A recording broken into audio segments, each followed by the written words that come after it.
CD4.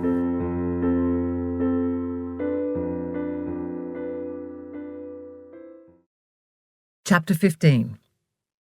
"Alice, a word, please," Carmel said, suddenly appearing beside Alice's work area. Alice tried not to look as startled as she felt. She was doing nothing wrong, just dealing with emails. "Now, please." Alice got up, finding as she did her legs felt like jelly. She tried not to sigh out loud. This was clearly not a conversation for the ears of the others working around her. Alice followed meekly behind Carmel, feeling like a naughty schoolchild being walked down to see the principal. She wasn't as worried as she might have been. Carmel was probably about to thank her profusely for her quick thinking in dealing with the Catherine Watson Keyes situation 2 hours earlier. Of course, Carmel wouldn't want to admit in public she'd stuffed up. "Sit," Carmel commanded, as she closed the door to a small conference room with a solid metallic click. Alice sat with folded hands on the table in front of her and smiled at Carmel. "What do you think you were doing, undermining me in front of a client?" Alice's smile faded away and her face fell. "Sorry? When? How? What have I done?" She was genuinely baffled. Why couldn't the woman communicate clearly? "The Watson woman," Carmel continued. "This morning? How dare you leave the office? What were you thinking?" That I was taking her the keys to her house, which she was meant to receive over an hour and a half before then," Alice said haltingly. "Seriously? I'm in trouble for this? Don't you talk down to me. How embarrassing do you think it was to hear you'd gone behind my back and welcomed someone to their new property, the property I sold them? Just who do you think you are? You're my assistant, Alice. You are not an agent with this firm, and at this rate you never will be." "But I thought—" The fog was still not clearing for Alice. "That's your problem. You don't think. Or when you do the wrong thing. God, what is wrong with you? Little Miss Unhelpful, more like it," she added with a sneer. Alice could see Carmel was in such a state there was no point defending herself. Is the woman actually insane, or are we talking about something else that I don't have a clue about? Oh, God, I'm so confused. She stayed silent in case she incurred more of Carmel's wrath and was fired on the spot. "And how dare you drag Bianca in reception into it, place her job in jeopardy?" Alice's face was bright red and her neck was now catching up. She bit her lip as she felt it begin to tremble. Her chin quivered. "I'm really sorry, Carmel," she muttered, her voice choking. "Don't you dare cry, Alice." And then Alice was shocked and dismayed to feel, in one fluid movement, her throat tighten, her chin wobble, and tears burst from her eyes and trickled down her face. She couldn't stop the tears and anguish she'd been forcing back these past few weeks. Completely mortified, she sniffled and then openly sobbed. She just couldn't make herself stop. And then she became breathless and close to hyperventilating. She couldn't look at Carmel and tried desperately to get her breathing under control. "Jesus, Alice, you're pathetic. Pull yourself together. And don't involve yourself in things above your pay grade or undermine me again. Got it?" Alice could only nod. "Now clean yourself up and get back to work." And with a whoosh of air and waft of heavy perfume, the smell of which at that moment Alice positively loathed, Carmel left the room, closing the door with a much louder clunk behind her than when they'd come in. Gradually, Alice's tears stopped and her breathing steadied. Oh my God, how embarrassing. But I didn't get fired, did I? She sat there for a few moments trying to compose herself and figure out what had just happened. She went back over the conversation, well, rant, but was still none the wiser. Alice was genuinely mystified. Carmel had definitely been talking about Catherine Watson and Malvern Road because she'd said so, and she'd mentioned Alice leaving the office. But what did I do wrong? Well, other than leaving the office. She knew that had been a risk. Jesus, you bitch. I bloody made you look good and spared you an irate client. What's your fucking problem? I showed some initiative, your favourite bloody word, and you put me down. Jesus, what do I have to do? Alice remained confused. She could see what Carmel was upset about, but couldn't understand why. Wasn't a personal assistant meant to catch the ball if her boss dropped it? Wasn't the company all about looking after clients? And why have the phone put through to her if she was not meant to actually do anything about the calls she took on Carmel's behalf? Alice's temples were pulsing hard. No matter how many times she shook her head, physically or mentally, Alice couldn't understand why what she'd done was wrong.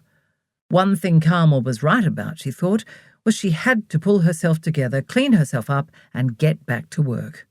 At least she hadn't been fired. She sighed, dried her eyes, and blew her nose loudly before slipping out of the room and racing into the ladies' bathroom, which was thankfully just next door. She stared into the mirror, wondering how to get her puffy eyes and red, raw face back to normal without any makeup to hand. She couldn't stand there all day and wait for nature to take its course. Alice knew that in minutes Carmel would be on the warpath looking for her, or someone would come in wanting to use the facilities and ask her what was wrong. She didn't want to give Carmel any more ammunition or cause to look down at her with that demoralizing sneer. It was perhaps even worse than her cutting words, that look of disgust mixed with satisfaction. That's what it seemed to Alice. She's just a bully, Alice silently and gently told her reflection. Rise above it. She wet a wad of paper towels and held it to her face and eyes, and then, when the heat had subsided, she patted herself dry. Alice was glad Bianca wasn't at reception. It was the lunch fill-in, Amy, sitting there on the phone. Carmel didn't look up when Alice walked past her to resume her position behind her own desk. In fact, Carmel didn't speak to her for the rest of the day, despite Alice asking her several questions in order to clarify things she was working on. Each time, Carmel put on a very good show of not actually having heard her. Finally, Alice twigged on the third occasion of being ignored, and was stunned. You're seriously giving me the silent treatment. What are you, 12? Alice thought, shaking her head with disbelief as she returned to her desk. Carmel eventually answered each of her queries, but by email, snarly little one-liners. Near the end of the day, Alice was shocked to realize she'd been staring at her computer for several minutes, daydreaming about sticking the sharp letter opener into the back of Carmel's neck. Jesus, what am I becoming? Shocked, Alice was beginning to see how murders were committed. As she left the office, she briefly thought about trying to catch up with Brenda, but decided Carmel would love to have more ammunition to bully her about being a tattletale, or the satisfaction of Alice giving in and quitting. Anyway, she'd already embarrassed herself enough for one day. She was still running through the events in her head while cooking dinner. They just wouldn't leave her alone. And she was no less confused about her day by the time David walked in after having gone to the driving range to belt a bucket load of balls out into space. Perhaps that's what she should do to deal with the stress, she thought. Golf had never appealed to her, despite David initially wanting it to be their thing to do together on weekends. Alice just didn't see the point. To her, it was not only a waste of a nice walk, but an expensive waste. Sometimes she did go and walk around with him while he played. She was still teary and frustrated she couldn't pull herself together. She'd deliberately decided to cook with onions so she could blame them for her red eyes if David noticed and said something. And she'd chosen to make risotto so she could appear engrossed and not have to engage with him too much.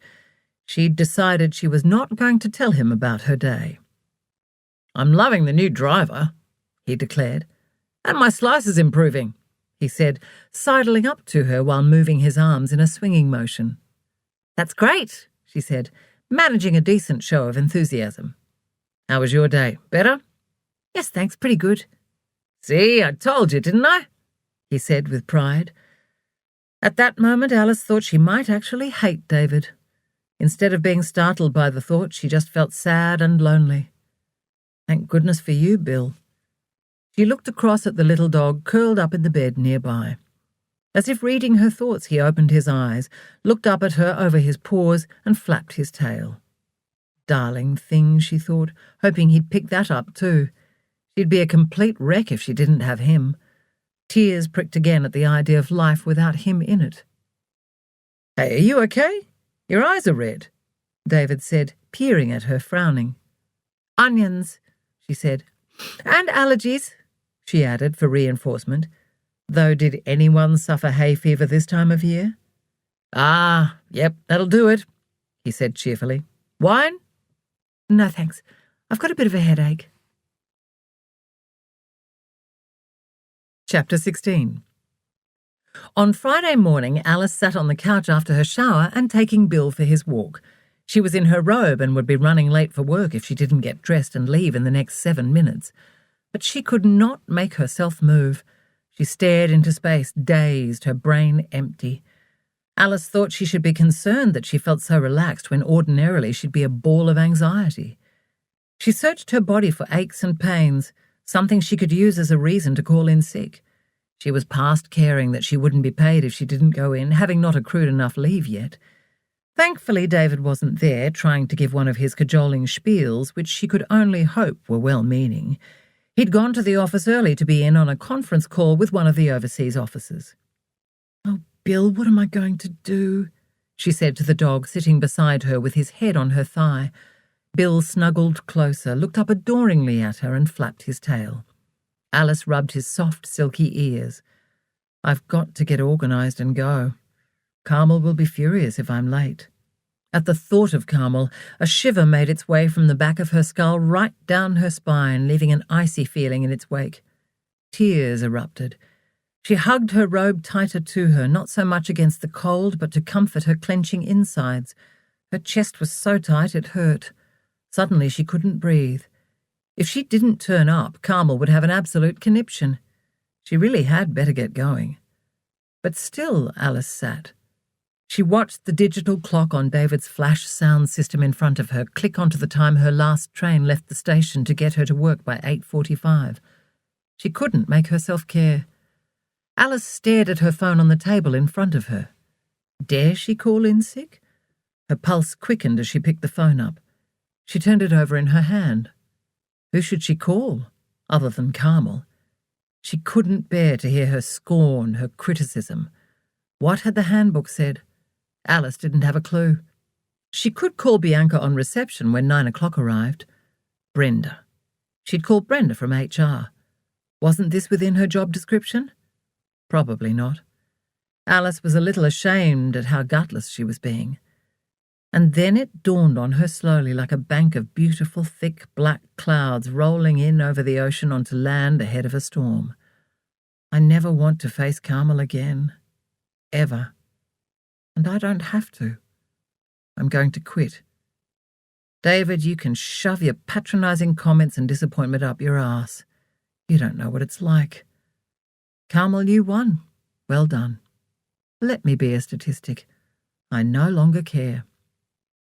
Bill, she said, causing the dog to look up at her and flap his tail. I quit. And I don't give a fuck what anyone thinks. God, swearing felt good.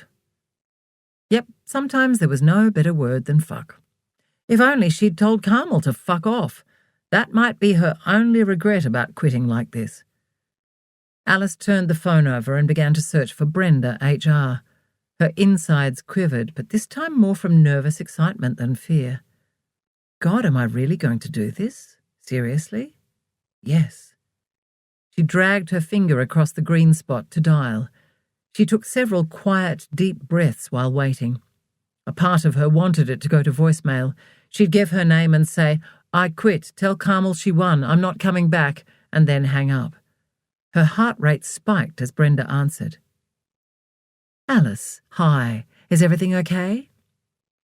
Hi, Brenda. No. I can't do this for another day. I'm not coming in again, ever. I understand I don't have to give notice since I'm on probation, right? Alice's heart was hammering so hard she could barely hear herself think. Yes, that's right, Alice. Just slow down a second. I've made up my mind. Thank you for all you've done for me, but I just can't do it anymore. Carmel is too much for me. There, I've said it. Oh, how Alice hated admitting that. I understand. I'm very sorry to see you leave, but you have to do what's right for you. Could I just ask a favour of you, though? You can ask. Alice felt a little sad to be letting Brenda down. She really liked the quietly spoken woman. Meet with me this morning for coffee. Oh. Alice looked down at herself. That would require getting out of her robe, into clothes, and leaving the house. She wasn't planning on doing that. Please, You need to return your security pass, and it would really mean a lot to me. I feel I've let you down." "Oh, Brenda, please don't feel that. Okay, sure, I'll have coffee with you, but not near the office." "Great, that's fine. How about 9:45? Brenda said. "That's fine." "Oh, and I still need reimbursement of the taxi fare and shoe repair." "I'll text you the address of a little place out of the way." "Okay, I'll see you there." "Thanks, Alice. I'll see you soon. And Alice?" "Yes?" "Thanks for agreeing to meet with me. I really appreciate it." Alice hung up the phone. She was still shaking slightly. "I did it, Bill. I actually did it." She sat back into the couch to gauge how she felt. Good? Not really. Relieved? Yes, definitely. Scared? Yep, kind of. Of meeting with Brenda and of what David would say. If he loves me, he'll understand, or at least be okay with my decision. Alice took several long, deep breaths. She'd better get cracking if she were to get into the city and to the cafe in time. "Don't worry, Billy boy, I won't be long, I promise. Only a couple of hours, tops." Outside, the world felt much brighter to Alice than it had just an hour or so before when she'd gone for her walk. She almost laughed at her thought, and at how much better everything seemed this morning now she was free. She nearly broke into a skip on her way to the train station. She just hoped Brenda wouldn't try to change her mind. She'd hate to have to disappoint her further. Alice found the cafe Brenda had chosen down an alley. It was a lovely place. Grungy chic, she supposed the colourful, cluttered, slightly old-fashioned decor would be called. She stepped inside the dark space and looked around for Brenda and saw her tucked away in the corner at a small table. "Hi, Alice, thanks for coming," Brenda said. They hugged, Alice thinking Brenda held on longer than was usual for two colleagues who barely knew each other. "I'll just get us coffee. What would you like?" "A latte would be lovely, thank you." Alice waited for Brenda to return. It seemed to take forever, and when she came back with their drinks, Alice saw why. They didn't do table service. "Ah, that's good coffee," Brenda said after taking a sip. She closed her eyes briefly, and the slack look on her face and the sigh she let out as she put her cup down suggested a moment of pure ecstasy. Alice smiled and found herself relaxing a little.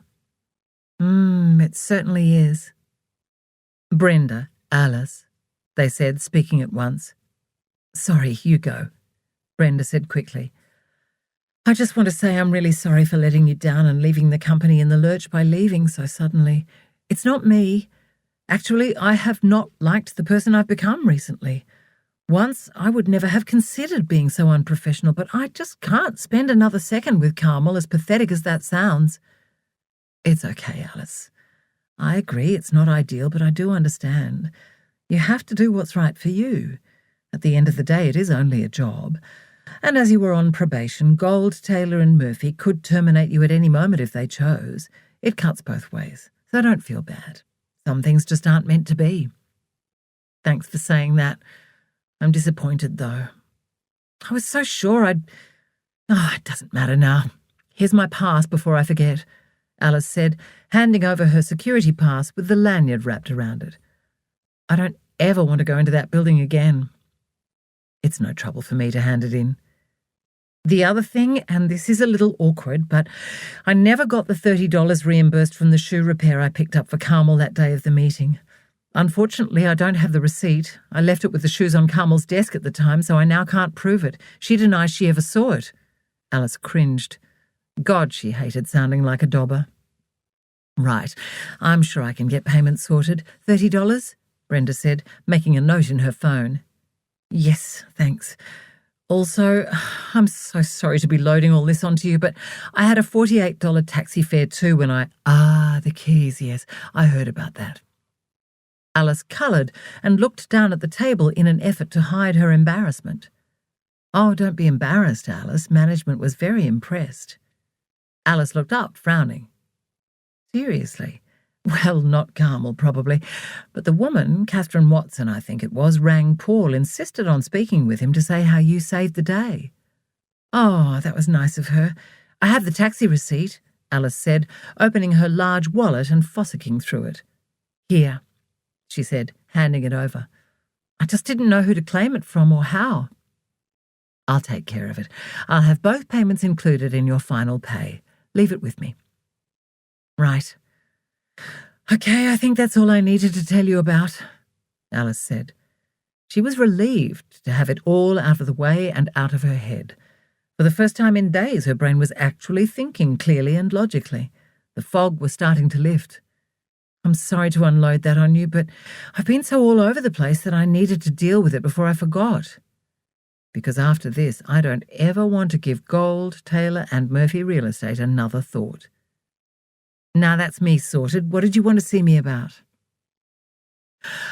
I just wanted to check you were all right and apologise in person for not being around enough to give you the support you needed and deserved. I'm afraid I've been dealing with a few personal issues. Oh, I'm so sorry. I hope everything is okay. It will be. But it's meant I haven't been there for you as much as I've wanted to be, as much as I ordinarily would have been. I feel I've let you down, Alice. Please accept my apologies. Brenda looked down at the table. Alice felt sorry for her. She was probably very good at her job, but, like Alice, she had been hamstrung. And of course she had to toe the company line, so she might not be able to be as honest as she wanted to be. It's not your fault, Brenda. Not your fault that Carmel's an evil, manipulative bitch. And you did try to help, I know that. That's very generous of you. I know now it's not entirely me, Alice said, suddenly feeling a little bolder. I was good at what I did before meeting Carmel and having her systematically break me down. Do you know, I could probably sue for the anguish, the mental torture. I won't. I'm just glad I've seen the light. I know you can't comment because of your loyalty and professionalism, but the way Carmel treats people is not okay, regardless of how much money she brings in. I know it's not. And you're right, I can't comment. Oh, I'd better get going, Brenda said, checking her watch. Thank you so much for meeting with me, Alice. Thank you, Brenda, for everything, for at least trying. I will make sure the extra money for the shoes and taxi are added to your final pay, she said, getting up. Alice stood and the two women hugged again. This time it didn't feel weird that they lingered. Good luck, Alice. And remember, you have great skills and are a truly lovely human being. Alice felt a wave of sadness at watching Brenda leave. She sat back down to compose herself before heading off. Wow, I'm free. I really am. Well, now what? I'm going to go home and spend a quiet day with Bill. She would not think about what was next beyond that. She needed to recover from Cyclone Carmel. Alice felt a lot stronger already. Chapter 17. Alice texted Lauren. OMG, I did it. I quit. Eek. She didn't really expect a response, as Lauren was a morning person and she was probably in the throes of writing. Alice didn't want to be the one to stop whatever flow of words might be happening, which is why she'd sent a text instead of calling. Though she realised Lauren would surely have her phone turned off or on silent if she didn't want to be disturbed. She almost jumped with joy when her phone sounded with a response. Well done, you. Text me your address and I'll bring cake to celebrate. Kiss, kiss. Seriously? Alice replied. Absolutely. Kiss, kiss. And then the phone actually rang. Lauren's name was on the screen. Hey, Alice said. Unless you don't want the company, Lauren said without preamble. Are you okay? Yes, no, honestly, I don't know now, Alice said, as a mixture of emotions started to swamp her. Where are you? In a cafe near the office. I just met with HR. I'm heading home now. Would you like to be left alone to process or have some company? And cake. I have chocolate cupcakes. Yum. But I don't want to put you out. You wouldn't be. Anyway, I'm the one offering. Actually, Lauren, I'd love some company. Thanks. No problem. Thought you might. Text me your address and I'll be there in around half an hour. Your new place isn't far from me. You're a gem. I can't wait to see your house and meet Bill. Alice hung up and sent the address to Lauren. She couldn't believe her closest friend in Melbourne after David hadn't already visited the house, and worse, that she didn't even have Alice's address. What had happened to the last 6 or so weeks? Had she really become so withdrawn? God, and she hadn't even returned Ruth's cheery phone message from last week either. Shit. She'd sent a text to say she'd get back to her, and then she'd completely forgotten. How could she have forgotten her like that? Ruth, of all people, her dearest and oldest friend. Jesus, Gold, Taylor and Murphy Real Estate had completely sucked her dry, more than she'd even realised. Well, not anymore. Through her bedroom window, having just changed into track pants and a t-shirt, Alice noticed Lauren out on the front looking around as if she wasn't sure if she had the right house. "Lauren!" she said, throwing open the front door and making her way down the path. "Thanks so much for coming." She gave her friend a hug. "You're doing me a favour, actually. I made these and you're saving me from eating them all. They're called procrastination cupcakes," Lauren said with a cheeky grin, as she lifted the lid on the Tupperware container she held to reveal rich chocolate cupcakes with little hats on top of mounds of cream. "Oh, wow," Alice said. "Sorry, Bill, none for you, little man," Lauren said. "Hold this," she said, and put the lid back on before thrusting the container into Alice's chest. She then squatted down. "Come here, you gorgeous thing." She picked up the small dog that was wriggling all over with delight at the attention. "Oh, aren't you a handsome boy?" Lauren put him down and looked around, taking everything in. "It's lovely. Not what I was expecting, but lovely." "Thanks. Come on in, I'll give you the grand tour. It's very white, and everything's so straight and neat. It'd last 2 minutes like this if I lived here," Lauren said with a laugh. "I didn't have you pegged as having OCD. Does David?" Alice laughed. "No, probably not far off, though. David, not me, that is. He does like everything in its place and clean and tidy. I like tidy too, but in that case, I'm surprised he was okay with having a dog. I think Bill was an appeasement present." "Sorry?" "To soften the blow of him being away so much," Alice explained. "Oh, right. God, I'm loving your stone bench tops," Lauren said, sitting down on a stool in the kitchen area and running her hands across the grey stone. "Tea or coffee?" "Oh my God, that is one stunning coffee machine. Coffee, please, white with one," Lauren said. "So what did David say about you quitting? Is he okay with it?" "I haven't told him. I'll tell him tonight." A part of Alice wanted to send him a text or leave a voicemail. David rarely answered his phone while at work, so he'd have blown any anger out by the time he came home. Another part of her said that telling him in person was the only way. She was ignoring the little nagging voice in her head that told her she was being a coward in putting it off. "One of the appealing things about being single is not having to tell anyone anything," Lauren declared, taking the chocolate hat from a cupcake and placing it in her mouth. Alice mused. "So, how are you feeling, honestly?" "Relieved, disappointed, scared, like I'm a failure. Exhausted at the thought of looking for another job. All of the above," Alice said sadly. "It'll be okay. You found this one. You'll find another. It just feels like I'm under so much more pressure now. Because of, she said, indicating the space around her. "Try not to be too hard on yourself. From the sounds of it, it was that Carmel woman, not you, who failed. Failed at being a decent human being, bitch." 4 weeks. Can you believe I only lasted 4 weeks? That must be some sort of record. "So, what did they say when you quit?"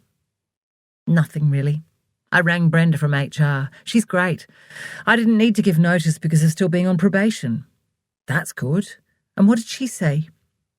"Well, she wanted me to meet her for coffee, hence being in a cafe in the city when you called. I had to return my security pass anyway, and God knows I never want to go into that building again, so killing 2 birds with 1 stone seemed a good idea. I think I was hoping for an apology or at least some acknowledgement that Carmel is a nightmare and her behaviour is the reason why I've left. I told you I'm like the 7th PA of hers to leave in 2 years, didn't I?" Lauren nodded. "You'd think they'd start connecting the dots by now." Well, if they are, they're not letting on. Brenda was clearly towing the company line. It was as good as a shrug, and sorry it didn't work out all the best. Did you tell her you know about Carmel's track record with her PAs?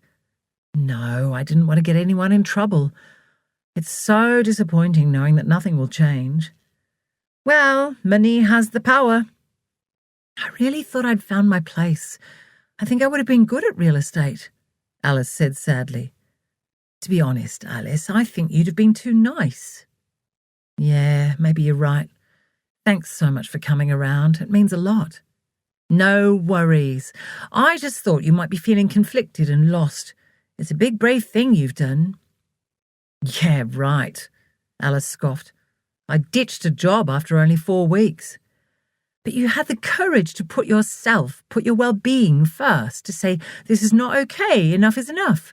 That takes some guts. You should give yourself some credit. I don't think David's going to see it like that. Well, sod him. You know, I still can't quite put my finger on what the problem was. Carmel was. You know that. Yes, but she seemed so nice at first. From what I've read about narcissists since Brett told us about them, that's the thing. They're charismatic. They mentally wear you down until you don't know what's up and what's down. That's exactly how I felt, Alice said. Like I spent my whole day, every day, not knowing which way was up. I've become so unsure about everything and myself. Thankfully, you realised it isn't right to feel that way. What I don't understand is why she would want to drive PAs away like that. What does she gain? Power? Who would know? They're complicated people. I wouldn't waste too much time trying to analyse it. It'll do your head in even more. Just accept she's a sad, damaged individual who wouldn't know good help if it bit her on the arse and be grateful he got out. I think the trouble is that PAs generally are kind and caring people who want to please, and that's what a narcissist is attracted to and then feeds on. Maybe? I don't know. Yeah, I read that too. God, it's so bloody complicated. I didn't want it all to be true, to be a victim. The truth was, Alice had been disturbed by what she'd read and had tried to forget it. It wasn't just Carmel who seemed to tick a lot of the boxes. Exactly, which is why you need to stop thinking about it. Have another cupcake, I say. Good idea. God, I'm glad you're here, Lauren. At the risk of sounding like a true millennial, real adult life away from uni is hard. Oh, yes, it is. Well, I can't really talk. I'm fully aware and very grateful for my situation. You'd make a good counsellor, you know, Alice mused. Thanks, but I think I'd be too judgmental and far too blunt. Alice added sugar to their coffee cups and thought for a minute. What am I going to do without a reference? I don't know, but worrying about it won't help. You could always explain the situation to the next prospective employer. If they won't give you a job without the reference from your last report, anyway. I don't see how being honest will hurt. They might even appreciate your openness. Don't think about any of that now. At least take some time to recover your equilibrium. You've been hit for a 6, Alice, don't forget. I feel like I never want to step foot inside an office again, any office. And that's okay. Not when you don't have any other skills, it's not. Go back and do your honours and masters. David would have a fit if I even suggested that. Please don't place your whole future and well-being in David's hands. I know, Lauren said, holding her hands up. What would I know, being single and all? They enjoyed their second cup of coffee and cupcake before Lauren said she'd leave Alice to enjoy some quality time with Bill. Good luck with telling David tonight, she said when she hugged Alice at the gate. If he truly loves you, he'll understand. No one should want their significant other to be in a job that makes them miserable and messes with their whole psyche the way yours was. I'm only a phone call away if you need me. And remember, no job hunting today or tomorrow. Better yet, for a week or so. You need time to get your mojo back, rebuild your confidence. Bye, Bill. It was lovely to meet you, you gorgeous thing. Thanks so much for coming around and for the cupcakes and everything, Alice said. My pleasure. I hope I helped. Just be kind to yourself, Alice, and don't overanalyze it all. Some things, like the behaviour of a person like Carmel Gold, can't be easily explained or understood. You just need to let it go. Alice was grateful for having Lauren as a friend. She felt they'd taken their friendship to another level today, and she was so appreciative. Now, if David was as supportive and understanding tonight, she might just be okay. Chapter 18. Alice had taken Bill for a walk and then enjoyed a long soak in the tub, and in doing so had gained a whole new appreciation for the new house. Oh, how she'd missed having baths. The apartment hadn't had a tub, just a shower. Afterwards, she'd curled up on the couch with Bill and watched a daytime movie on TV. Now she stretched. It was 4:30. She'd better start getting dinner organised. But she sighed heavily and stayed put. She didn't feel like doing anything. Maybe a particularly good dinner might make her news more palatable to David. Green chicken curry or stir-fry? Her mobile phone sounded with a text. It was from David. Need a steak, heading out for dinner. Even better. Have fun. I'll happily stay right where I am, she thought as she unlocked her phone to read the whole message. Oh no. Need a steak, heading out for dinner, pick you up outside your office at 5:15. Alice's pulse spiked. Oh no. Do I tell him I'm not there? God, no, then I'll have to explain why. More lies. Very bad idea. Suddenly her head was the clearest it had been in ages, and after a few quick calculations and checking of time and train timetable, knew what she needed to do. Okay, but I'll be a bit late, 5:30-ish. No problem, was David's reply. Sorry, Bill, change of plans, she said, and leapt off the couch. She could make it if she hurried. Breaking the news in a public place was a good idea. David didn't do scenes, ever. Maybe he was celebrating a promotion or a bonus and she'd be able to feel less guilty about quitting. In their bedroom, Alice was just about to drag on her jeans when she realised her error. I'm meant to be coming straight from work. I don't wear jeans to work. At that moment, she felt a new stab of guilt under her ribs. White lies are okay if they're told to protect someone from pain, a wise person had once said. So this is okay, isn't it? She told herself. Oh, God. She was starting to break out in a nervous sweat. Stay, good dog, she said to Bill, as she left with 1 minute up her sleeve. She only hoped the train was running on time. Alice's knees were practically knocking when she sat down and the train doors clunked shut behind her. She fiddled with her handbag strap and tapped and shifted her feet. Thankfully, the carriage was nearly empty and there weren't too many people to stare at her. Should I tell him as soon as I get in the car or wait until dinner? And if waiting until dinner, before ordering or eating or after? Shit. Alice was beginning to regret not telling him straight away that morning. Despite the crisp, cold evening, she was hot and a little clammy under her arms by the time she'd made her way to the building where Gold, Taylor and Murphy had their offices. Waiting at the lights with the imposing modern tower looming high above, the glass and steel glinting in the late afternoon sun, needles of nervous energy began to dart through her. Her breath kept catching. She didn't want to go anywhere near the place. Certainly she didn't want to see anyone she knew. She almost didn't walk forward when the light for pedestrians went green, but a bump from people around her, expecting her to move, propelled her onwards and across the street. Oh, shit. She darted behind the little street vendor stall that sold magazines as a group of Gold, Taylor and Murphy employees spilled out onto the street. She stayed half-turned away and kept her head down while carefully examining the magazines as she prayed for the group to move away. "Not a library, you buy," the man behind the counter said. Alice cast a covert glance towards the building's main doors. Damn it. They were milling, not dispersing. Putting her head down again, she fished in her handbag for her wallet, opened it up and bought the nearest magazine with bold headlines about some scandal involving Tom Cruise. She stepped aside and opened it up.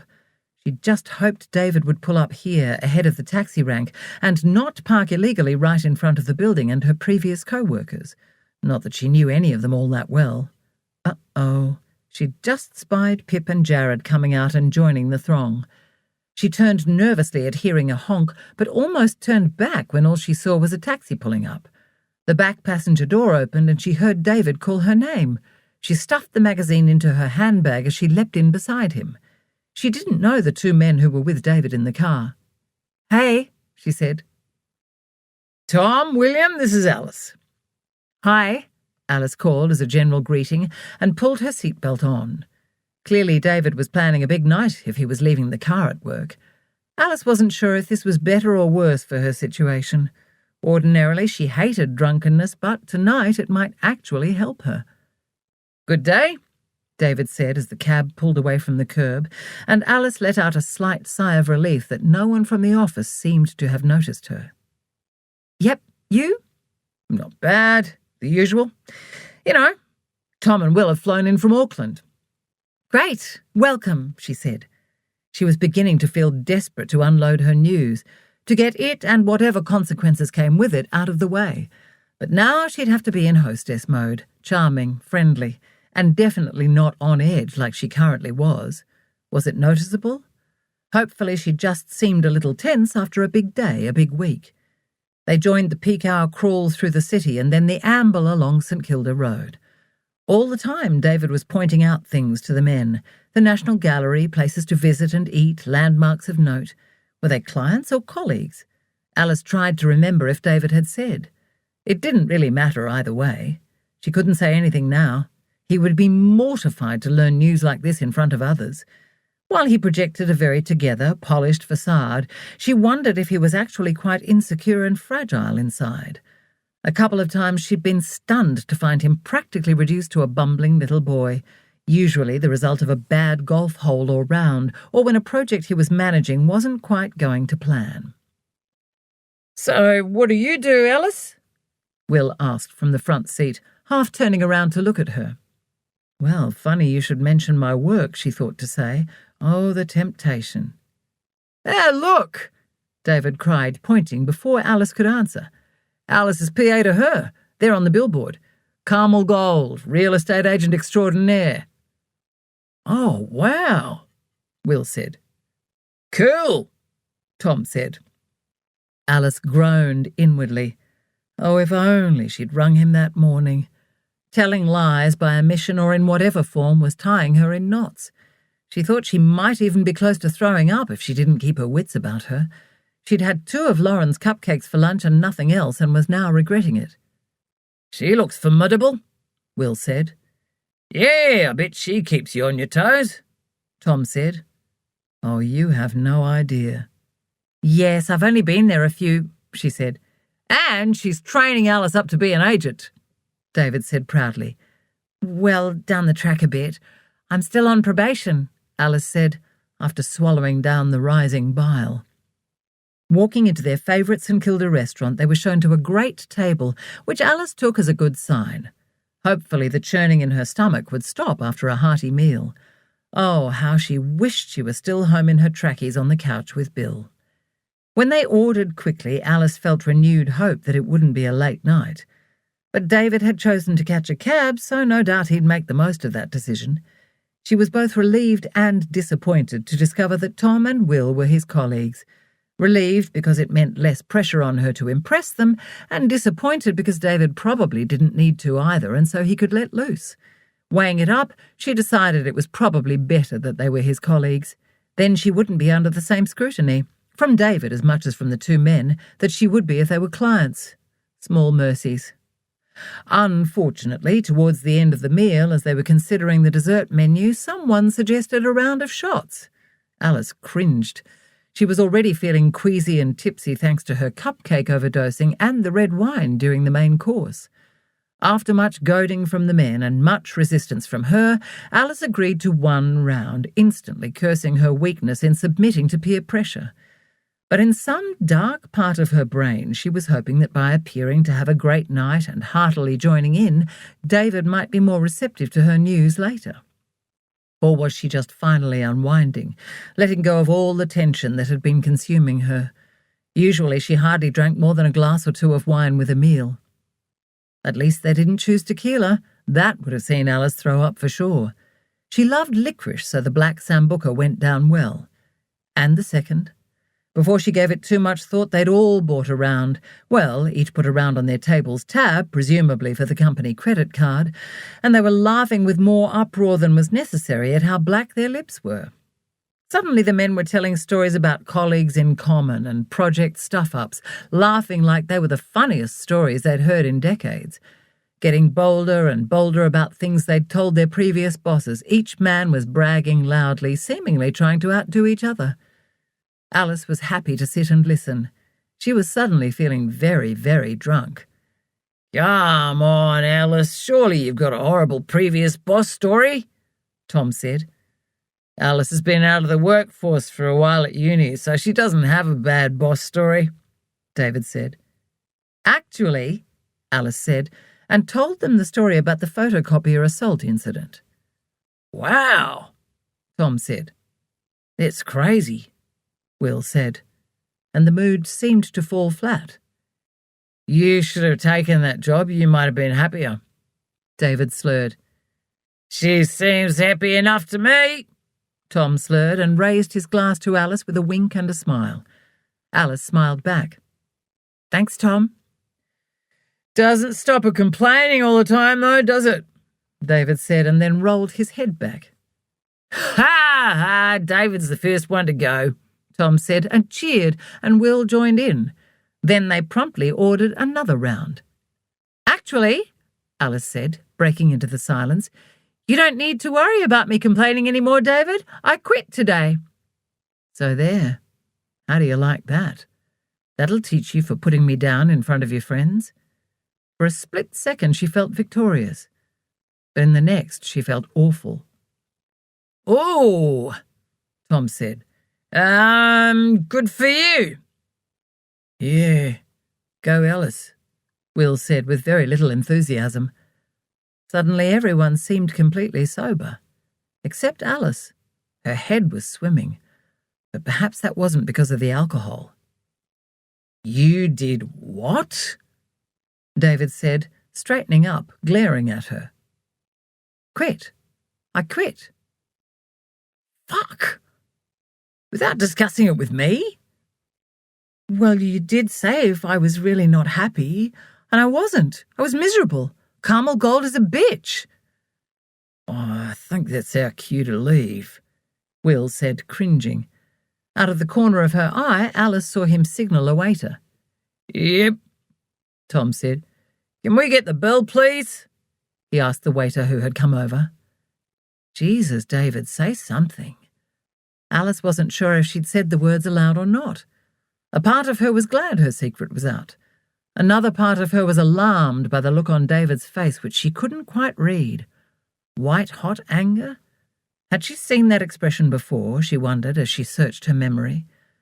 Before long they were outside shaking hands, exchanging grunting, slurred pleasantries, and then piling into 2 taxis, one for her and David and one for Tom and Will. Alice gave the driver their address. David remained silent and stayed that way for the entire trip. At home they stood side by side and cleaned their teeth without a word, and then climbed into bed and rolled over with their backs to each other. Alice's head was spinning, and she didn't think she'd ever get to sleep. God, what a day. She felt awful about upsetting David, but also glad her news was out. Maybe David was just drunk. Maybe he wouldn't even remember. That thought almost made her laugh out loud. One can hope, though having to tell him again in the morning didn't bear thinking about. Alice left David sleeping to take Bill for a walk. Her head was pounding with a massive hangover headache, but the dog had appeared beside the bed, scratching at her, and she hadn't wanted to risk waking David by telling him no. She figured the longer they avoided talking about last night, the better. When she returned, the paracetamol and water had taken effect, and she was starting to feel less queasy. The fresh, crisp morning air, while an initial shock to her system, had helped too. David was sitting at the kitchen bench, his hands wrapped around a steaming mug when she entered. "What's this?" he said, pointing to the container of cupcakes on the bench. Alice cursed to herself. They had cream in them, and she'd forgotten to put them in the fridge. Were they still edible? "Lauren brought them over yesterday to commiserate with me about quitting." "I thought you'd have been celebrating," David said icily. Well, that too she wanted to say, but didn't. David was angry, and clearly he hadn't forgotten the bombshell she'd dropped publicly the night before. "So, hang on," he said. "You didn't quit yesterday afternoon at the end of the day?" "No. I couldn't make myself go at all. I'm sorry, David, I just couldn't." "So you had all day to tell me, but you didn't? You waited to blurt it out in front of strangers? How do you think that made me look, Alice?" "David, they were fine. That's not the point." "Wait a second. You were dressed for work when I picked you up from the office. Why would you—" His eyes were as big as saucers, suddenly full of comprehension. Alice couldn't hold his stare. She went over and busied herself with the coffee machine, which thankfully required some attention before completing its task. "Oh, my God. Alice, I can't believe the level of your deception. I don't even know who you are anymore." She began, but he held up his hand. "I can't even look at you right now. I'm going to the office." "But it's Saturday." "Fine, just run away, David." When Alice could ignore the itching guilt of quitting and upsetting David, she felt light and exhilarated with her decision.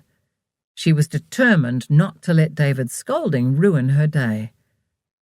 He hadn't been the one working for Carmel Gold, and if he'd been more understanding, maybe she wouldn't have blurted her news out like that at dinner. No matter what he said, she still felt right about leaving. Free. God, it felt good to be free. While she hadn't been physically cooped up, she actually felt as if she had. It was like she wanted to throw the doors and windows open after a long, cold, damp winter and run out into the sun and warm air with her face raised and her arms outstretched, and run and run and run. She was brimming with energy, desperate to be spent. After walking Bill, she tied him up and ran some laps of the oval and did some push-ups and other exercises on the equipment in the park. But she still felt the need to keep moving and be around people. She took Bill home and collected her swimming things and a clean set of clothes. A serious workout at the pool finally helped her to feel more settled and clear-headed. She was thrilled when Lauren returned her text saying yes to brunch at Alice and David's favourite cafe near the market. "Hiya," Lauren said, closing her notebook and moving her bag so Alice could sit down. She half stood and they hugged before sitting down again. "Has David gone away on a work trip again already?" "No, we've had a fight and he's off sulking at the office." "Uh-oh, because of quitting the job, right?" "Yup. But we're not going to talk about it. Everything's always about me when you and I get together lately." "I must say you're very chipper for someone whose partner has—" Alice said, waggling her finger in the air between them. "I'm not ruining this beautiful day talking about it. It will be fine. The sun is shining and soon it will be winter, so we need to make the most of it." "Okay then, got it," Lauren said, grinning, as she picked up the menu. "You seem cheery too, more so than usual. Have you had a writing breakthrough? When do I get to read something? It's been ages." "Do you want to?"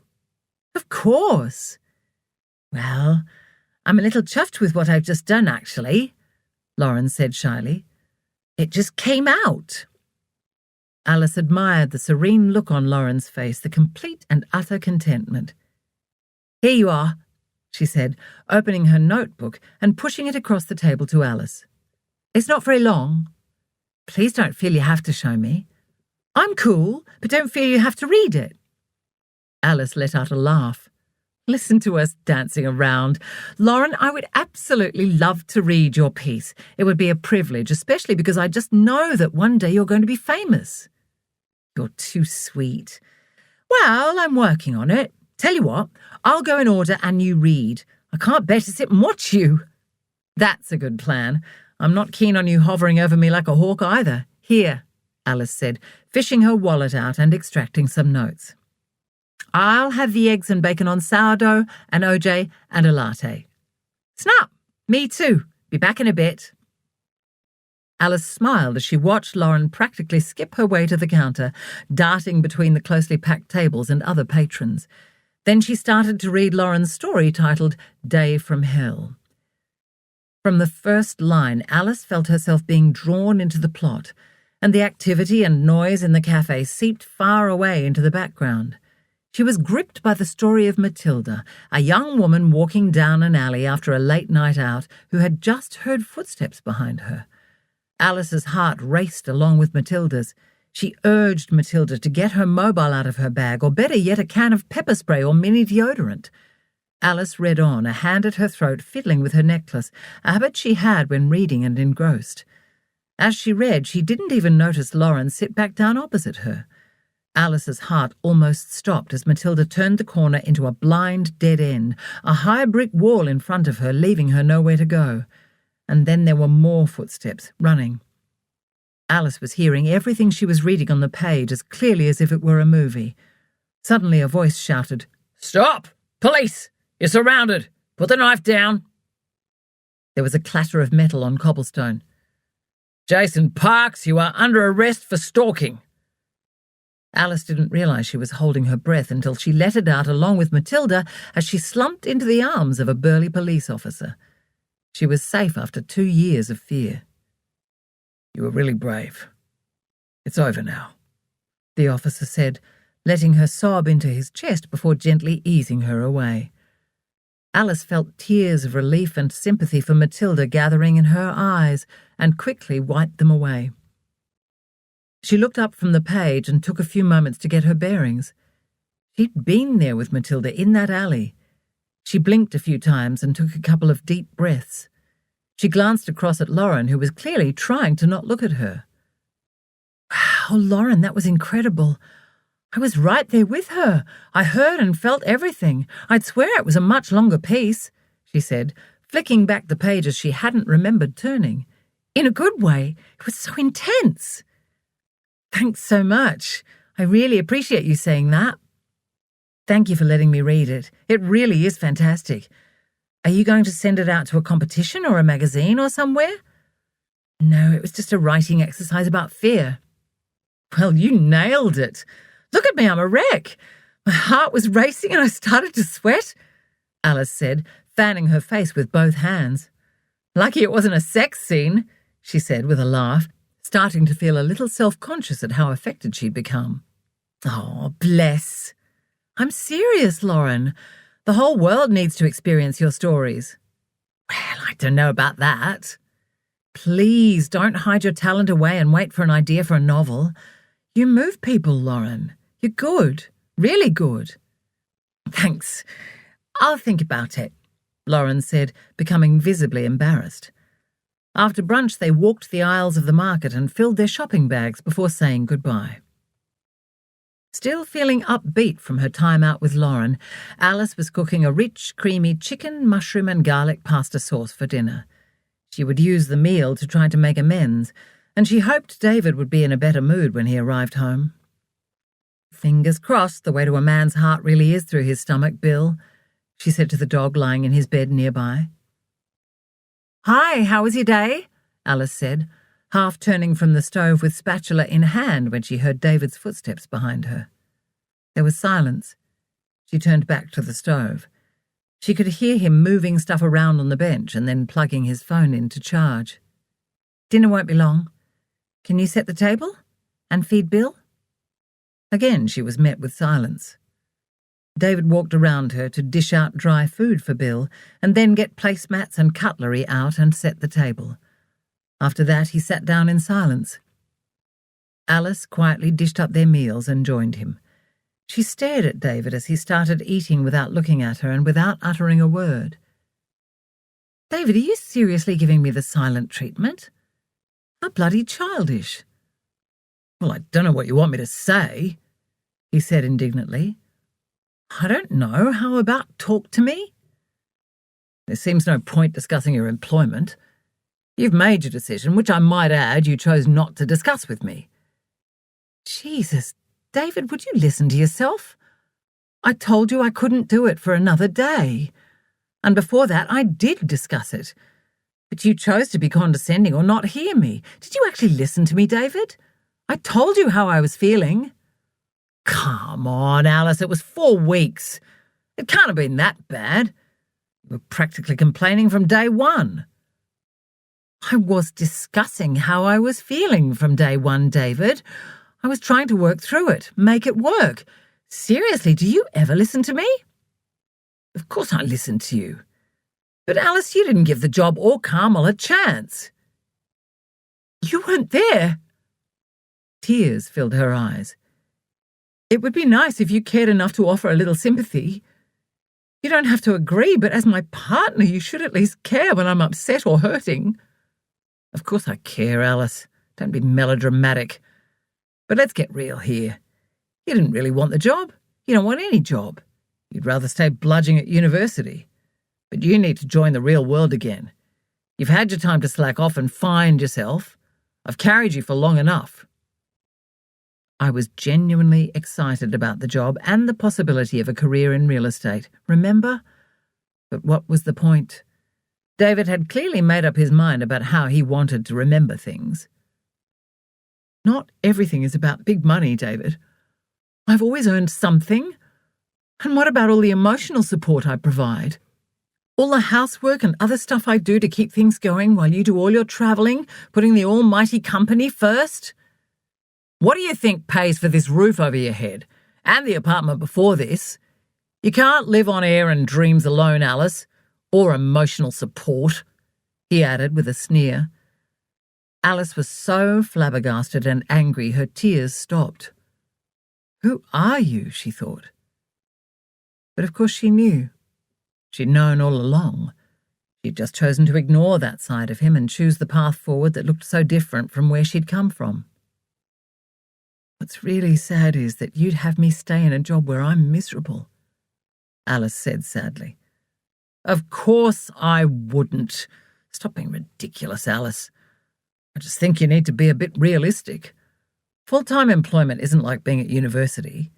It can be hard, not always enjoyable, and can take some getting used to. Don't talk to me as if I'm a child, David. I have been employed full-time before, you know. Well, your behaviour last night in announcing you'd quit was pretty immature from where I was sitting. Yes, I'm sorry about that. I didn't mean to. But David wasn't listening. Intentionally trying to make me look bad. Like I'm out of touch with what's going on in my own relationship, in front of my colleagues. Let's talk about who doesn't care. You don't seem to care about how much embarrassment you caused me.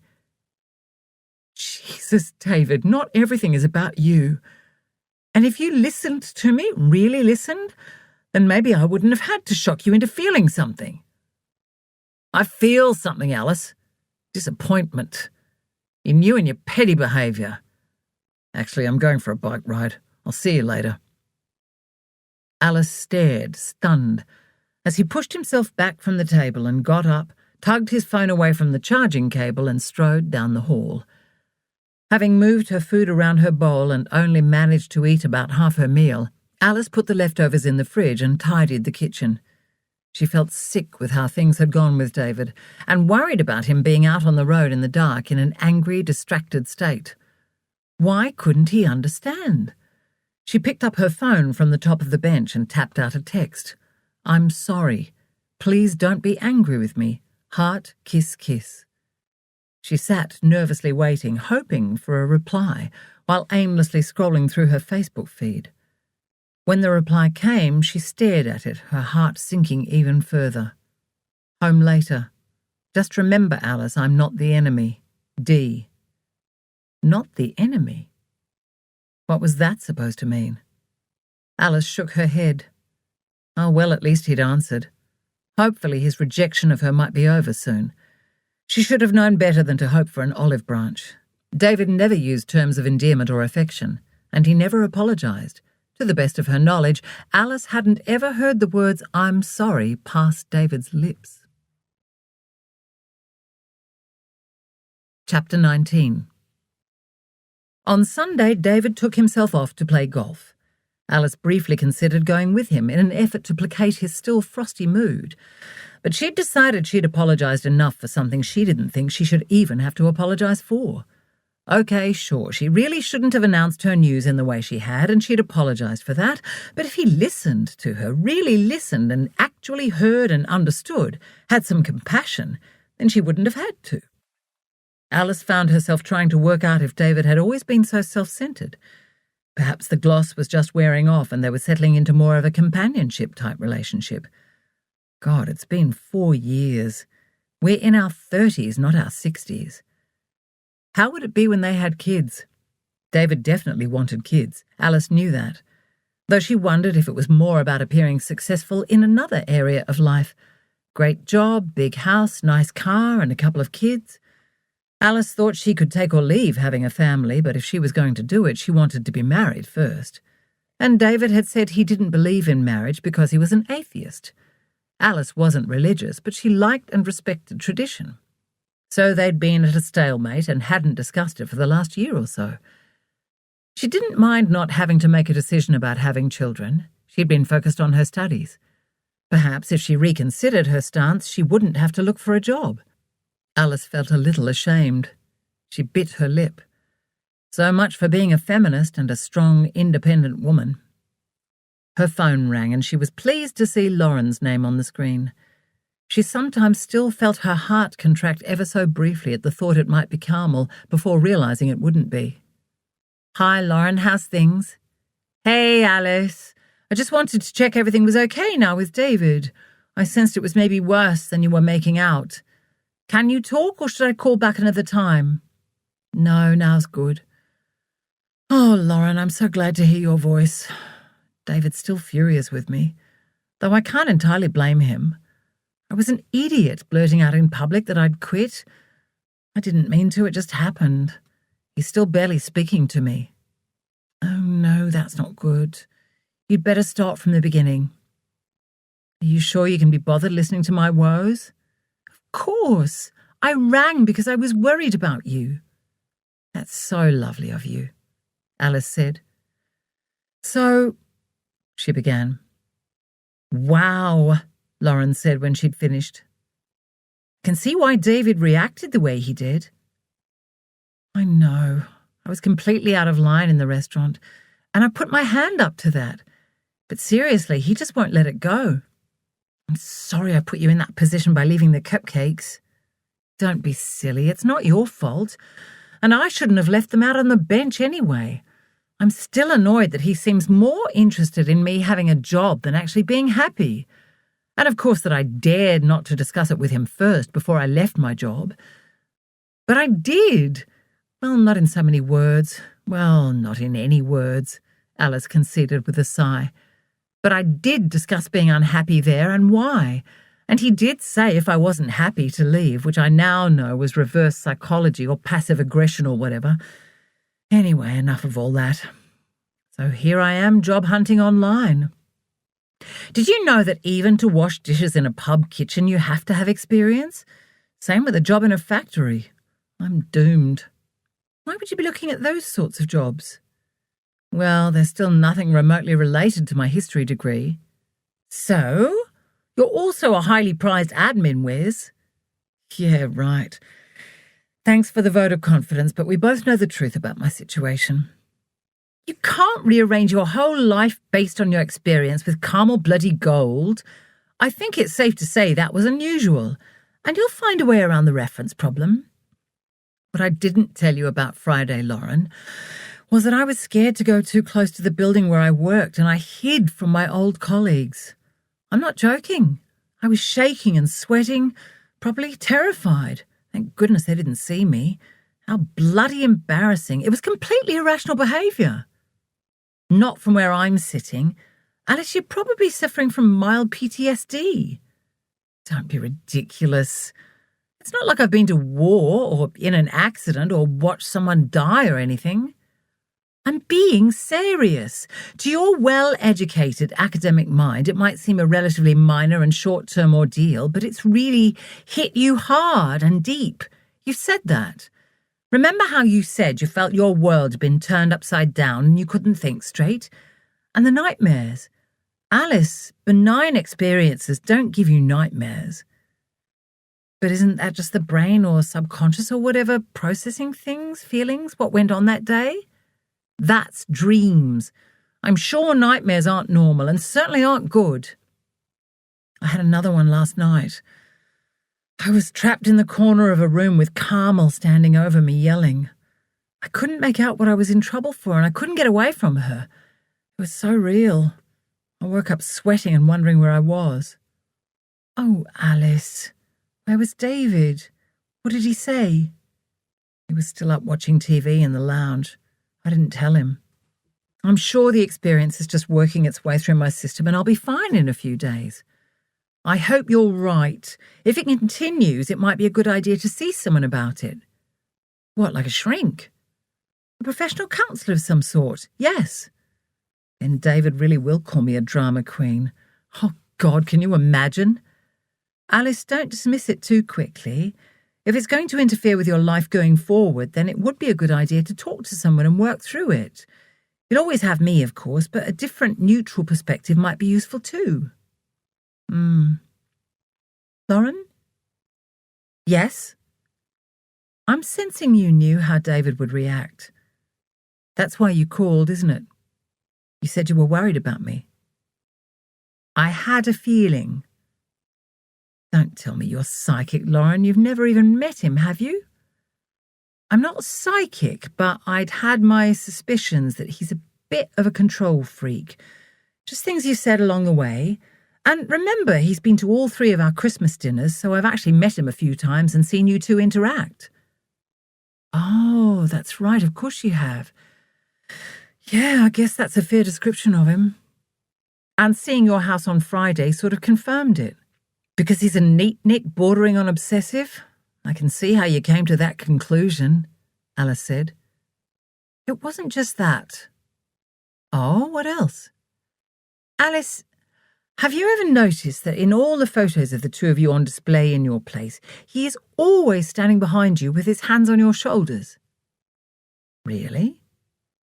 That's because he's slightly taller, Alice said, making her way out into the hall and down towards the living area. Fair enough, but he doesn't ever have his arms around you and he's never kissing you or showing any affection. I just noticed it, that's all. I might be reading too much into it. Oh my God, she's right. Alice stared at the framed photos lined up along the pale timber sideboard and felt a cold sensation snake through her. Not quite, but sort of, fear. Sorry, I didn't mean to pry. Just all me being a nosy writer. Now you've pointed it out, it does seem a little bizarre. I've always thought it nice to feel his strength, his steadying influence behind me, Alice said truthfully, unable to drag her gaze away from the photos. Well, there you go. We all read things differently. Forget I said anything. This is me just overthinking things and blowing them out of proportion. I was just worried about you. I hope everything will be okay soon. Honestly, I'm not sure it will be. The atmosphere here is pretty Arctic and probably will be until I get another job and stick with it. Speaking of which, I'd better get back to my job search. But while her voice was strong, Alice felt the unnerving sense that the ground was shifting under her and that she'd discovered something that had or would irrevocably change things. It's Sunday, Alice. Give yourself a break, and you only quit on Friday. I know, but sometimes the best thing you can do is nothing at all. Take a deep breath, let the universe catch up and allow it to do its work. Well, it's up to you, not me. You do what you've got to do. Let me know if you want to catch up sometime. And remember, I'm only a phone call or text away. Thanks so much. It really means a lot that you called to check on me. Ah, what are friends for? There's no need for thanks. You do the same for me. Okay, gotta go. Catch ya. Yeah, speak soon. Alice hung up, feeling grateful, but at the same time unsettled. Lauren's call had brought back into focus her frustration at David's lack of support. She also still couldn't drag her eyes away from the photos. Lauren was right. Every single one of them was the same, and she started to feel a bit annoyed that she hadn't seen it before herself. Now that she thought about it, David did seem controlling. Even his smile in the photos seemed a little intense, barely a smile at all. He'd said from the start he had a problem with showing his teeth because he was embarrassed about them not being perfectly straight. Apparently his parents had run out of money and had to have his braces taken off early. David was still mortified. At both his crooked teeth, which Alice hadn't even noticed until he'd pointed them out, and not coming from a particularly well-off family. It was one of the first things he'd confided in Alice soon after they'd met. She hadn't seen why it was an issue. Her parents certainly hadn't had lots of cash to splash about. She'd thought it great that David had used his upbringing as a reason to strive so hard. But perhaps he'd let it go to his head. There was a fine line with so many things in life. Oh well, was being very good to her. Everyone had their foibles. Lauren's right, Bill. Job hunting can wait. All the new ones will probably go online on Monday anyway. What David didn't know wouldn't hurt him, she thought, a little guiltily. Also, how would she sell herself, even in her cover letter, if she didn't get her head straight?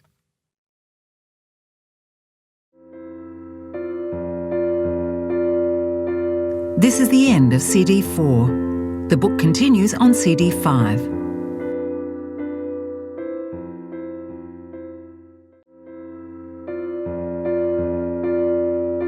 CD 5.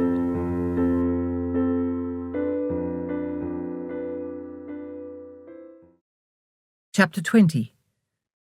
By Thursday, Alice was so frustrated and despondent about the job hunt that she spent most of her time in tears. She'd wanted to call Lauren, if only to hear a friendly, sympathetic voice, but didn't want to be the sort of friend who only ever called to moan. That had never been Alice's way before, but it was now. The thought of how different she was from the cheerful, optimistic person at uni made her feel downright depressed. Would she ever be like that again? She couldn't see how she could drag herself back, other than getting and keeping a good job, and right now that seemed as likely as finding a box full of hen's teeth. At least David didn't seem angry with her anymore, though he'd as good as given up asking about her day in a way that elicited any discussion of feelings. Instead, he asked for a rundown of what she'd done, as if she were answerable to him and needed to account for her time, which she thought morosely she pretty much was. She wasn't bringing in any money, and she knew all too well money was power. When a text from Lauren arrived, Alice almost leapt with joy. "I'm in the area. Are you home? If so, can I get the Tupperware container? Kiss, kiss. I'm here. Would love to see you. Be warned, though, there are tears. Kiss, kiss. Oh no, what's happened? I'll tell you when you get here. I'm okay, just feeling sorry for myself. Kiss, kiss." "You've no idea how good it is to see you, Lauren," Alice said as she opened the door and then pulled her friend to her. She wasn't surprised to find herself sobbing into Lauren's shoulder. There seemed an almost constant flow of tears down Alice's face these days. "Alice, what's going on?" Lauren said when they'd parted. "I'm not in a rush. How about I come in and you tell me all about it? Unless you're busy." "Busy? You're kidding, right? I'm unemployed, remember?" Alice said as she led the way through to the kitchen. "So anything promising?" "No. And it's worse than I thought. I relented about going back to an office and rang all the main temp agencies. Can you believe every one of them said not to bother coming in if I don't have a reference from my last direct report?" "Why would you tell them you didn't have one?" "I'm no good at lying, Lauren, and I thought if I was honest and upfront they'd find a way around it. So much for honesty being the best policy. I'm a damned good proposition. Why wouldn't they bloody well want to help me? It's as much their gain as mine. At least you're starting to believe in yourself. That's a step forward. More resigned to the fact that admin is all I know, and admin jobs are with people and in offices, so I don't really have a choice." "I'm sure you have plenty of transferable skills, Alice. You just need to be in the right frame of mind to think of them." "Exactly. At the moment I feel like I'm teetering on the top of a slippery slope. I'm angry with Carmel for doing this to me, making me like this. I'm still a basket case and a bloody mess most of the time, and I'm angry at myself for allowing her to do this to me. And I hate the world for making life so damned hard at the moment. There, listen to me feeling sorry for myself." "I think you're allowed to feel crushed and sad and whatever else, Alice. You can't help your emotions," Lauren said gently. "Is David being more supportive now?" "Yes. No. I don't know, to be honest. I have a horrible feeling this is as good as it gets with him. And even worse, I think this is how he's always been, and now I'm seeing it because life's not all going perfectly to plan. Sorry, I'm not really making any sense.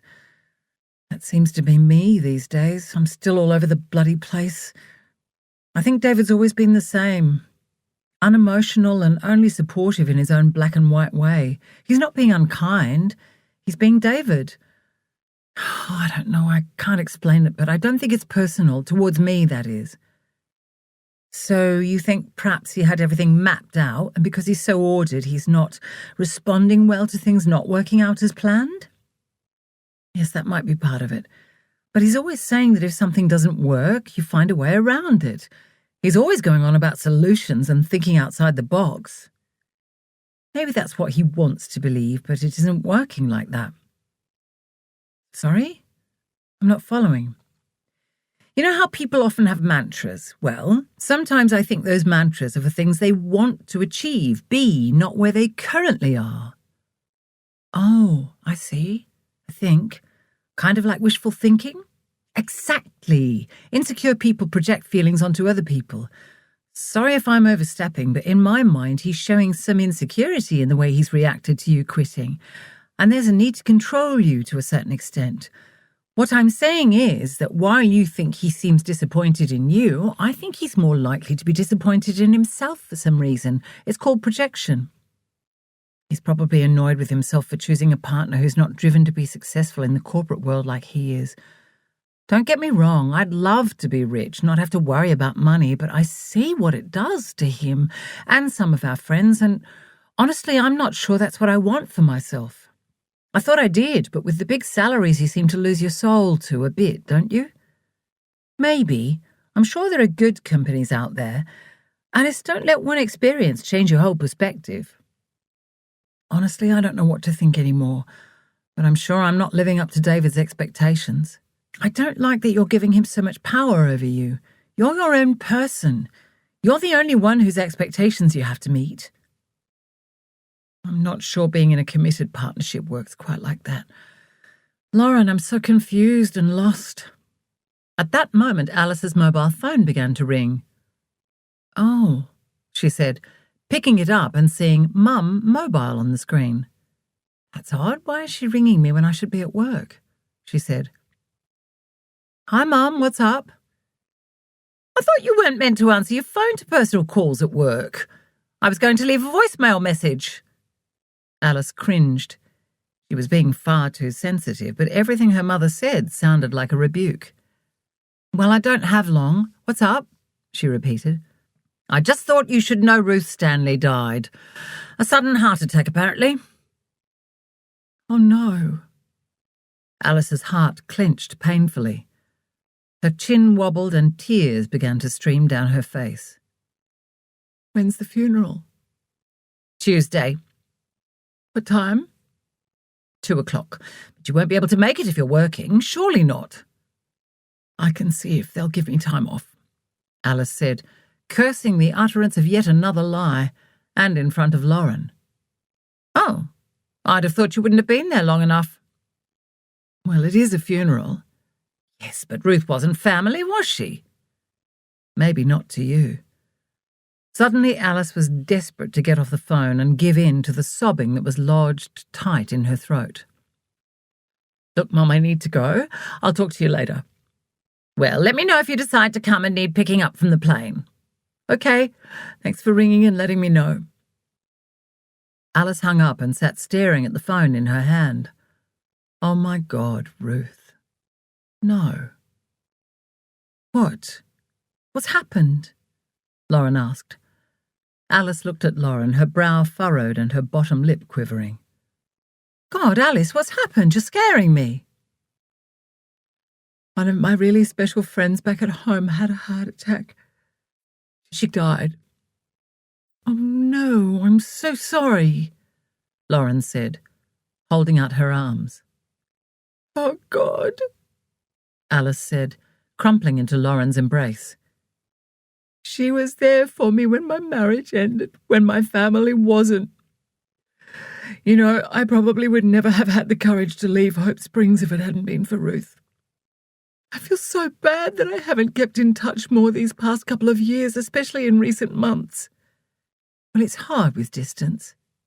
I meant to call her the other day. Was she a friend from school? That's young to have a heart attack. Oh, no. Ruth and her family were close friends with my parents for as long as I can remember. She was like a second mother to me. When Mum was always cold and unemotional, Ruth was warm and loving. She was always there for me. God, Lauren, I can't believe she's gone. Was your mother upset? From what I was listening to, she didn't seem it. No, Dawn doesn't do emotion, ever. It's good that she rang to tell you. That'll be so I didn't hear from anyone else first. And also as a punishment. Alice coloured. The words were out without her thinking. Sorry, I shouldn't have said that. You must think I'm awful. Not at all. I am so lucky to have great parents I adore and who adore me, but I know it's not the same for everyone. And Brett certainly opened my eyes the other week, Lauren said. Brett's really opened my eyes too. Once Alice had taken on board what Brett had said about Carmel, she dug deeper, going from website to website. Part of her was hoping to prove him wrong, while another part was intrigued.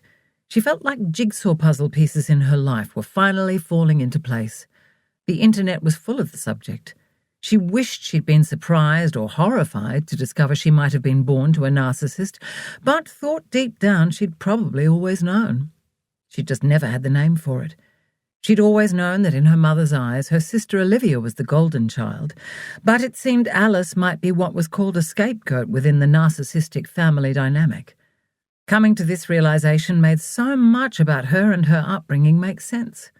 It was both comforting and disconcerting. She still didn't want to believe it, especially how damaged she might be. She didn't want to believe that she'd been as good as programmed to choose the wrong men thanks to her mother. But look what had happened with Rick.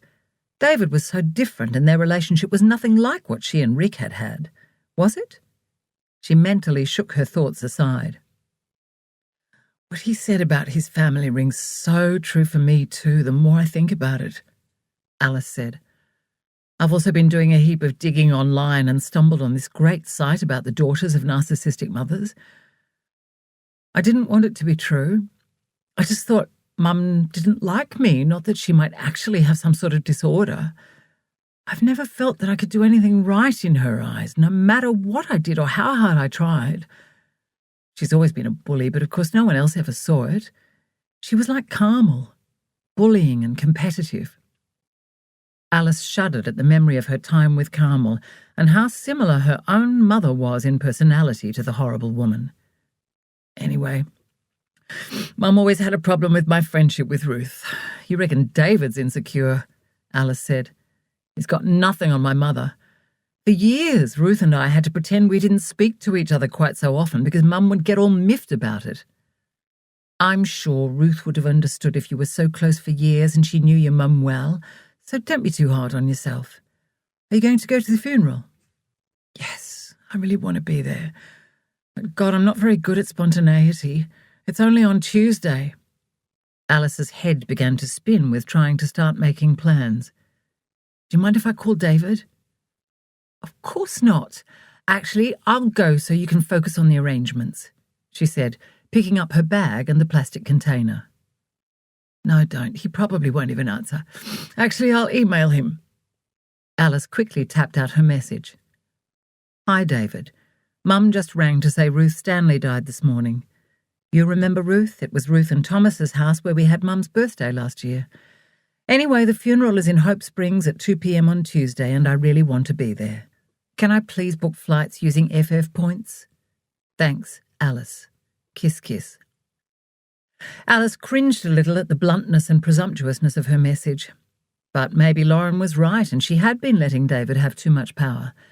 And she really did want to be there to say goodbye to Ruth, as hard and as horrible as it will be. David will go with you, won't he? I wish. No, he won't want to be away from work. Oh, wow. I'm used to it. It doesn't mean I like it, but I'm used to it. But what about giving you some emotional support? Funerals are horrible. I couldn't imagine going all that way to a funeral on my own. But at least I guess you'll be with your family. Though if your mum's... Hey, do you want me to go with you? I couldn't ask you to do that. You're not. I'm offering. I'm your friend. I want to help. It's really kind of you, but I couldn't expect you to stump up for flights, and David would have a fit if I asked him to use more frequent flyer points. Not that I think he's allowed to use them for anyone other than immediate family. Thanks, but I'll be fine. If you're sure, I'll have to be. Okay. I'll go now and let you sort this out. Call if you need me. I'll speak to you soon. I'm so sorry I'm being such a bad friend, Lauren, and making everything about me all the time. Alice, you've got a lot going on and nothing to apologise for. Let me know once you've made your plans. I'll call you later when you've had a chance to get your head around it. Did you get my email? Alice asked David that evening, as he came into the kitchen where she was putting the finishing touches on a warm chicken salad for dinner. She was feeling antsy about the tickets and sad about Ruth and struggling to hold back the tears, which had finally eased after flowing on and off all afternoon. Yep, here you go, he said, extracting a printout of the tickets from his briefcase and laying it on the table. You could have at least replied and told me. Discussed it with me. I almost booked them on my credit card. Sorry, I just thought it best to get them booked. And discussed what? You told me when you needed to be there, and I've booked the flights, Alice. Here they are, he said, pointing at the A4 page. Thanks, I really appreciate it. But oh, how I wish you weren't quite so unfeeling. I'm really hurting here, she thought, her eyes full again. Did you allow plenty of time for me to get to and from Port Lincoln? Of course I did. I'm not stupid, Alice. And it's not my fault you're from beyond the back of Whoop Whoop where there are no direct flights. Alice put the plates on the table and picked up the printed page. Are you coming with me? She asked quietly. After Lauren had planted the idea in her head, she'd started to hope he'd surprise her. No? Why would I be going? I can't leave the project now. He stared at her, frowning, a truly mystified look plastered across his face. Alice looked away. Anyway, someone has to look after Bill. Alice nodded as she wiped her damp nose and eyes. You're a big girl. You'll be fine. Your mother will be going, won't she? You don't need me there as the fifth wheel. I'll just be in the way. It's not a date, David. Alice nodded again. She was too scared to speak. The lump stuck in her throat was threatening to explode and cause her to cry uncontrollably. What's wrong? David said. I've just lost one of my oldest friends in the entire world, and you don't seem to even care. Of course I care. I've booked your flights, haven't I? They've cost me a heap of frequent flyer points. It's lucky I'm on silver. It's not something I want to do on my own. You won't be on your own. I'm sure you'll know practically everyone there. Don't you South Australians only ever have 1 degree of separation? He said with a chuckle as he picked up his knife. That wasn't what I meant, Alice said quietly, picking up her own cutlery. Don't know why you'd even think there's a chance I'd be able to go. You know how busy I am at work. And you wanted a dog, remember? Someone has to stay and look after him. There are kennels and people who can come in and walk him. Alice, I'm not going, and that's that. She was your friend. I barely knew her. Maybe it would be good for you to get away on your own and think about things. The words, and get your act together, seemed to hang unspoken between them. While they hadn't been spoken aloud, Alice thought David was sounding just like her mother, who had often said things like, go off and brighten your ideas up, and I'll give you something to cry about if you don't stop that snivelling. But he hadn't said any of those things, had he? She was being overly sensitive. Something else her mother had told her 1,000,000 times growing up. But where was her hug? Why hadn't he come in, wrapped his arms around her and said something like, Darling, you must be devastated. I'm so sorry for your loss. So sorry you have to go through all this on top of everything else. What can I do to make you feel better? Alice sighed. It's been nearly 4 years. As if he's going to magically change and suddenly become a romantic, touchy-feely, sensitive guy, Alice. You knew what he was when you met, and he was everything you wanted, remember? She took a deep breath in an effort to steady herself and swallow back the tears. Maybe getting away and the distraction of travelling and being alone for a couple of days would be good for her. If only she wasn't staying with her mother. Alice, I don't know what else you want from me. I'm sorry you're sad, but it's okay, David. I know. I get it. Thanks very much for the flights. I'm just sad. I'm going to miss Ruth. But you hardly ever spoke to her. When did you last call her? How can you miss someone you... Maybe if David had lost someone close to him, he'd understand how she was feeling. Like her soul was being slowly torn out in one long piece, her entire insides being seared as it went. Alice really did feel as if she'd lost a chunk of herself from deep within. She hadn't spoken to Ruth in about 6 weeks, and she felt terribly sad and guilty about that. But she already felt a gaping hole within her life where Ruth had been. She realised she felt as if she'd actually just lost her mother and stifled a gasp. Ruth had taken her to buy her first bra because Dawn had been working and didn't think it was important to find the time to go with her. And Ruth had asked her how she felt about things and listened to her answers. Really listened. It was Ruth, not Dawn, who had hugged her the night her dad had died and at the funeral. Dawn had been too busy being stoic. It had been Ruth who'd held Alice's hand after her marriage ended and said, "It will be okay. You will be okay." And she'd actually tried to do something constructive to help her recover, when Alice's own mother had just stood with her hands on her hips, glaring at her, and as good as said the words, "You are a disgrace to this family." Utterly bereft and devastated by the abandonment, Alice had tried hard to not let the memory settle within her, but it had. Her mother's look of disgust and displeasure. That was when Alice had decided she would never ever rely on or truly confide in her mother again, and she hadn't. Why couldn't Ruth have been her mum instead? How many times had she silently asked that question? I'd better ring Mum and tell her the details of my flights before it gets too late, and check she can pick me up from Port Lincoln, Alice said, getting up and taking her half-empty plate to the sink. I hope so, because I really don't want to pay for a hire car as well. And I really don't want to drive while I'm feeling like this. But Alice kept the words to herself. The truth was, she yearned for David to go with her, stand beside her, just be there for her. She thought about what Lauren had said about the photos and his hands on her shoulders being a sign he was controlling. Well, right now she'd give almost anything for him to provide her some support of any kind. Chapter 21. Alice wasn't surprised when David said he couldn't drive her to the airport, but she was disappointed. He still showed no sign of grasping just how hard this trip would be for her, or he didn't care.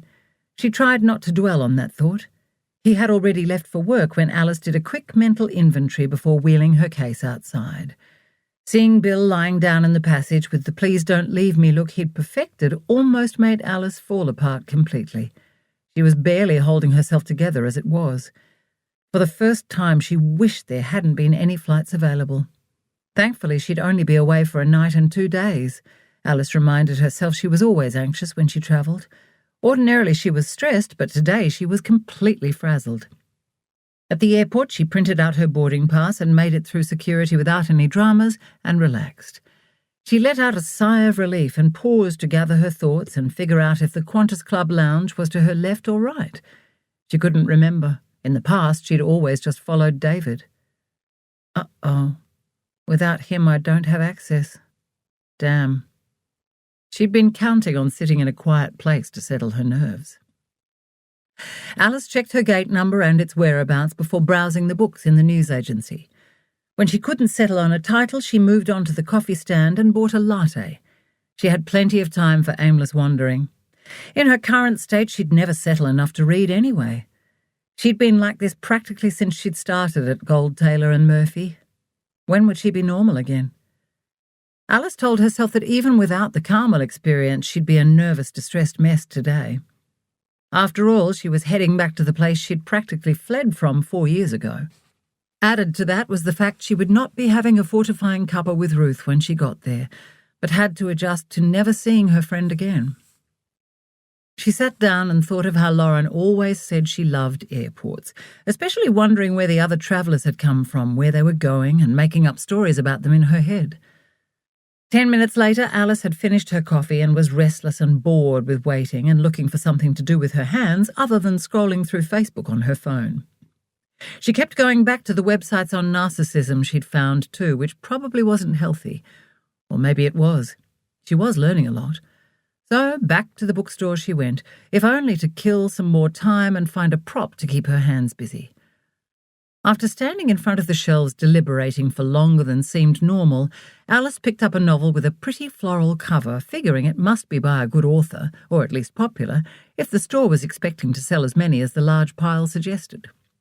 The book felt nice in her hands when she brought it up to the counter, and when she sat down again she turned it over and over, but had no inclination to open it up and start reading. Her phone pinged with a text message from Lauren. "How are you doing?" "Okay, thanks. So far so good. Kiss, kiss." "You've got this. We'll be thinking of you and sending lots of positive energy. Heart." She knew Lauren would be heading into a lecture soon, so she couldn't phone her. But suddenly Alice wanted to hear a friendly voice and be reassured she would be fine, was doing the right thing, and wouldn't regret this. What she really wanted to do was go back home and see Bill and pretend Ruth wasn't dead and her life generally wasn't a complete mess, wasn't unravelling around her. "Stop it, Alice," she told herself as tears sprang into her eyes. It didn't help that she hadn't slept much. She never did sleep well when she had an alarm set.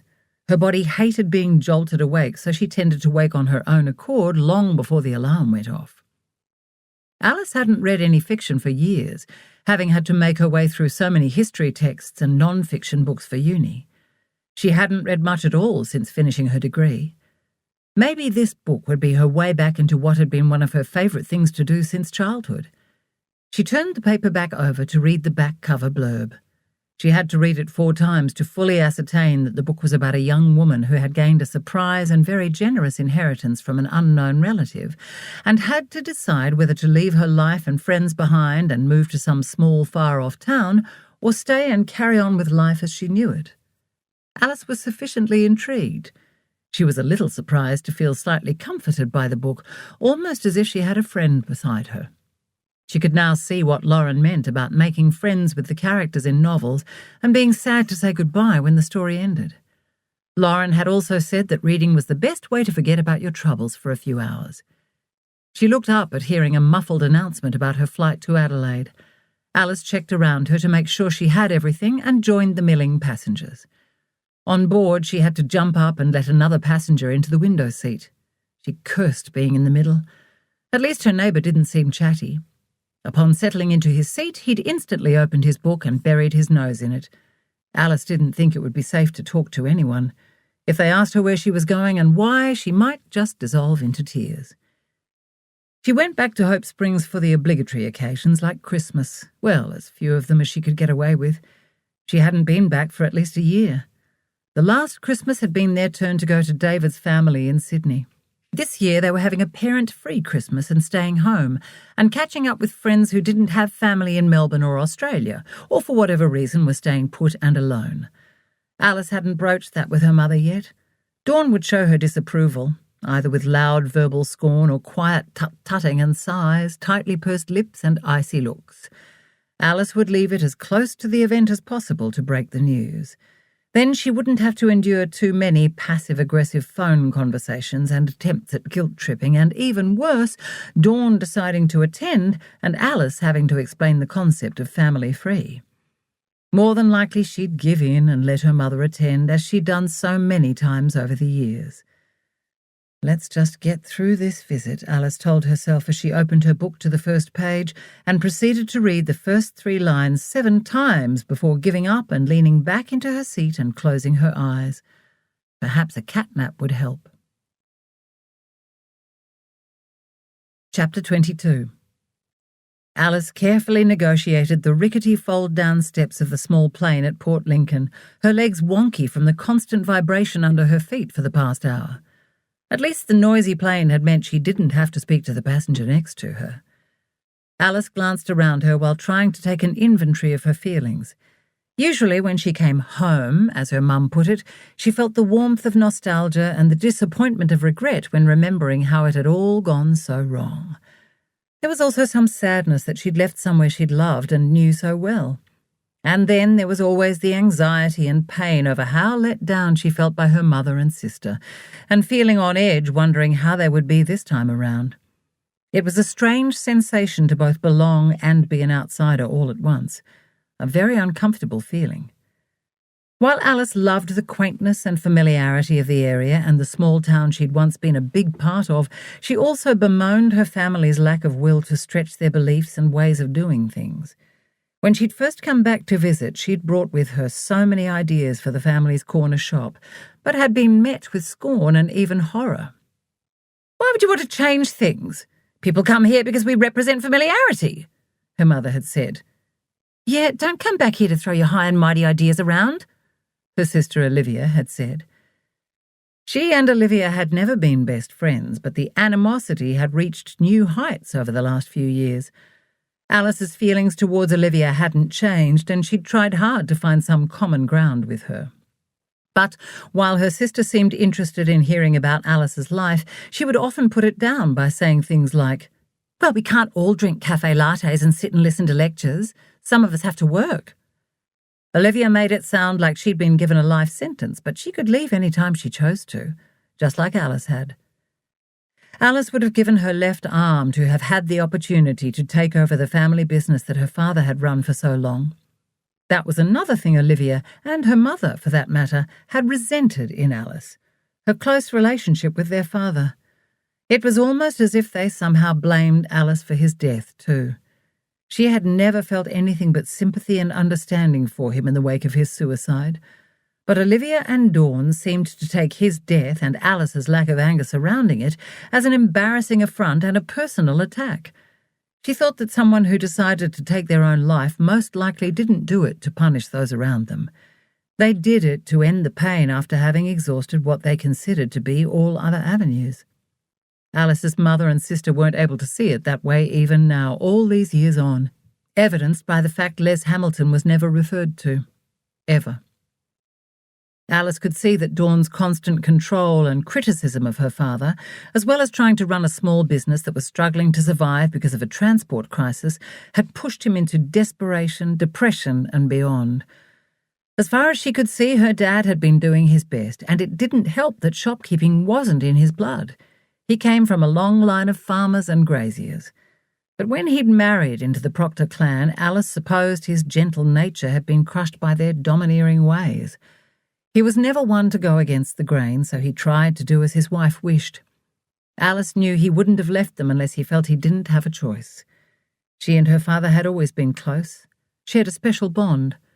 Only later did she realize just how much this bond between father and daughter annoyed Olivia and angered their mother. Jealousy was such a nasty, destructive, sad emotion.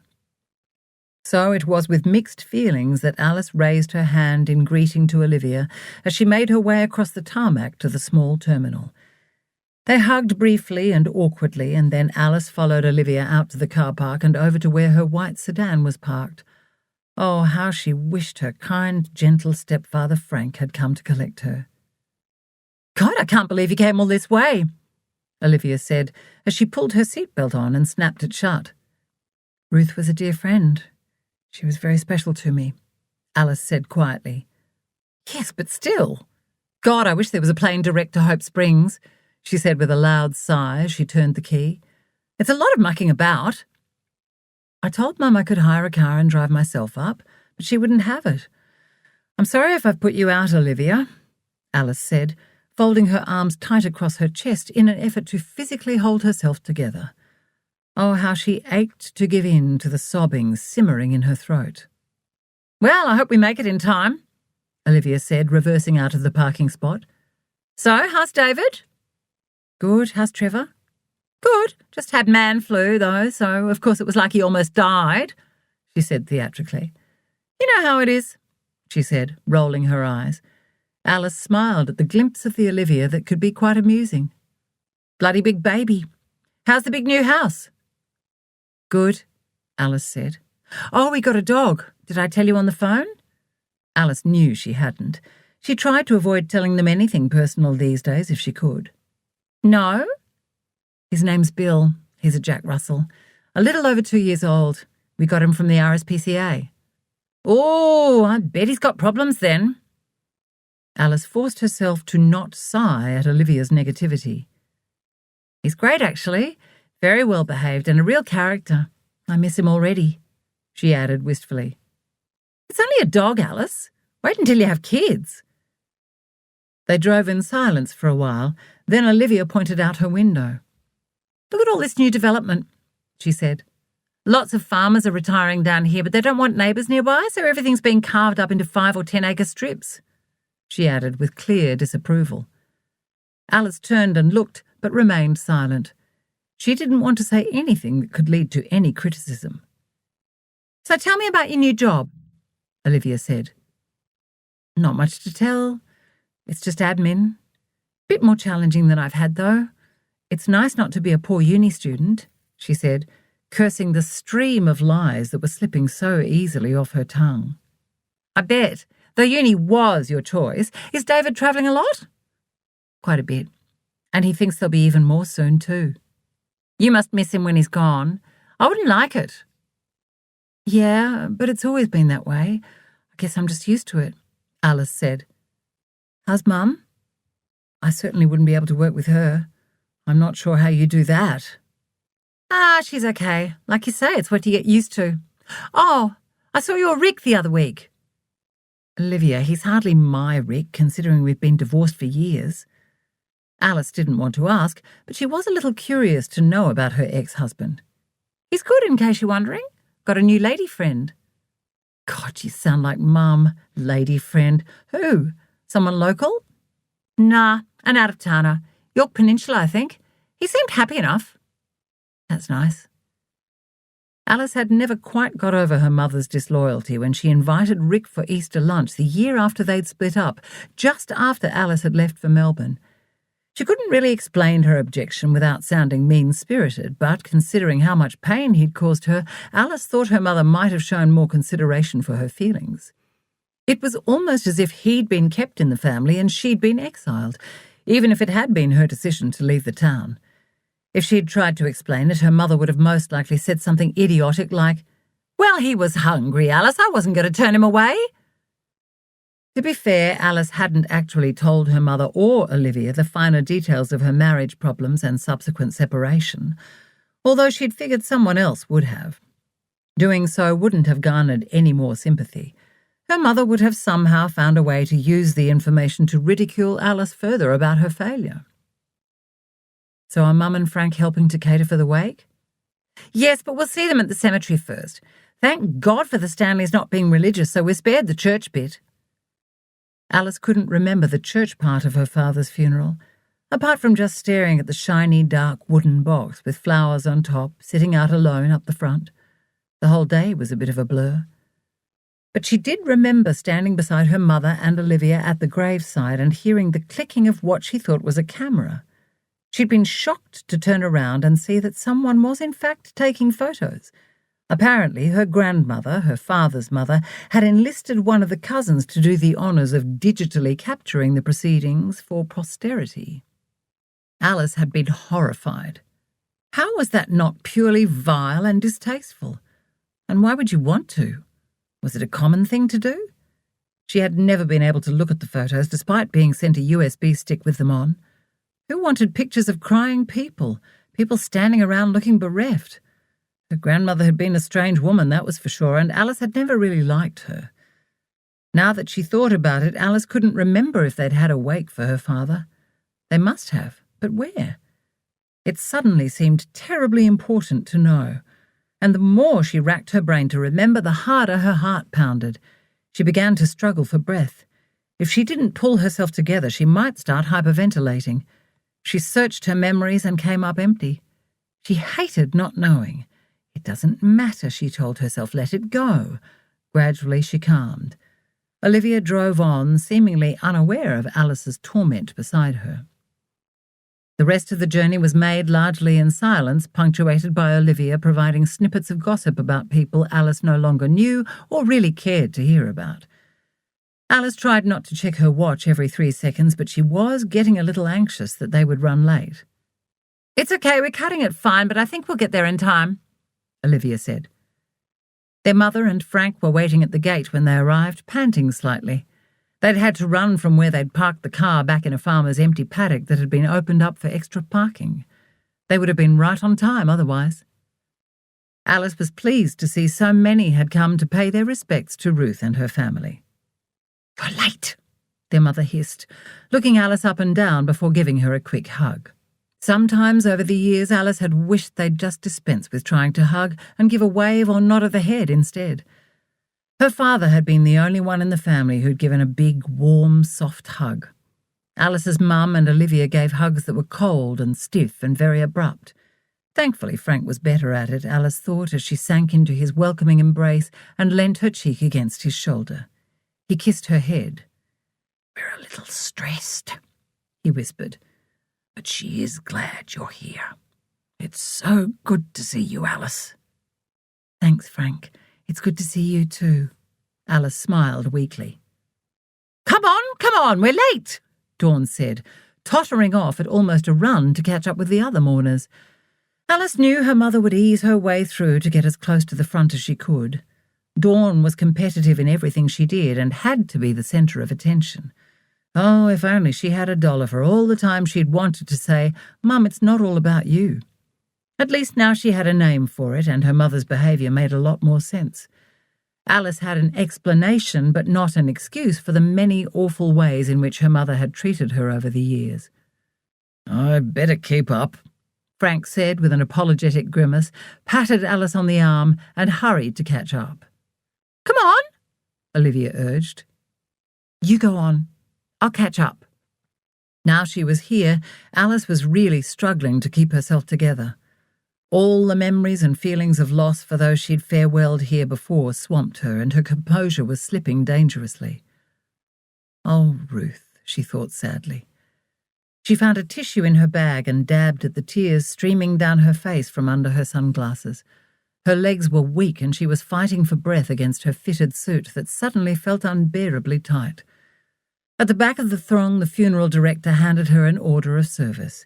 He'd officiated at her dad's service and both of her maternal grandparents and most other send-offs in the district. He smiled warmly, then moved on to hand out more of the folded pages. It seemed the service hadn't started yet and she wasn't late after all. Alice let out the slightest sigh of relief.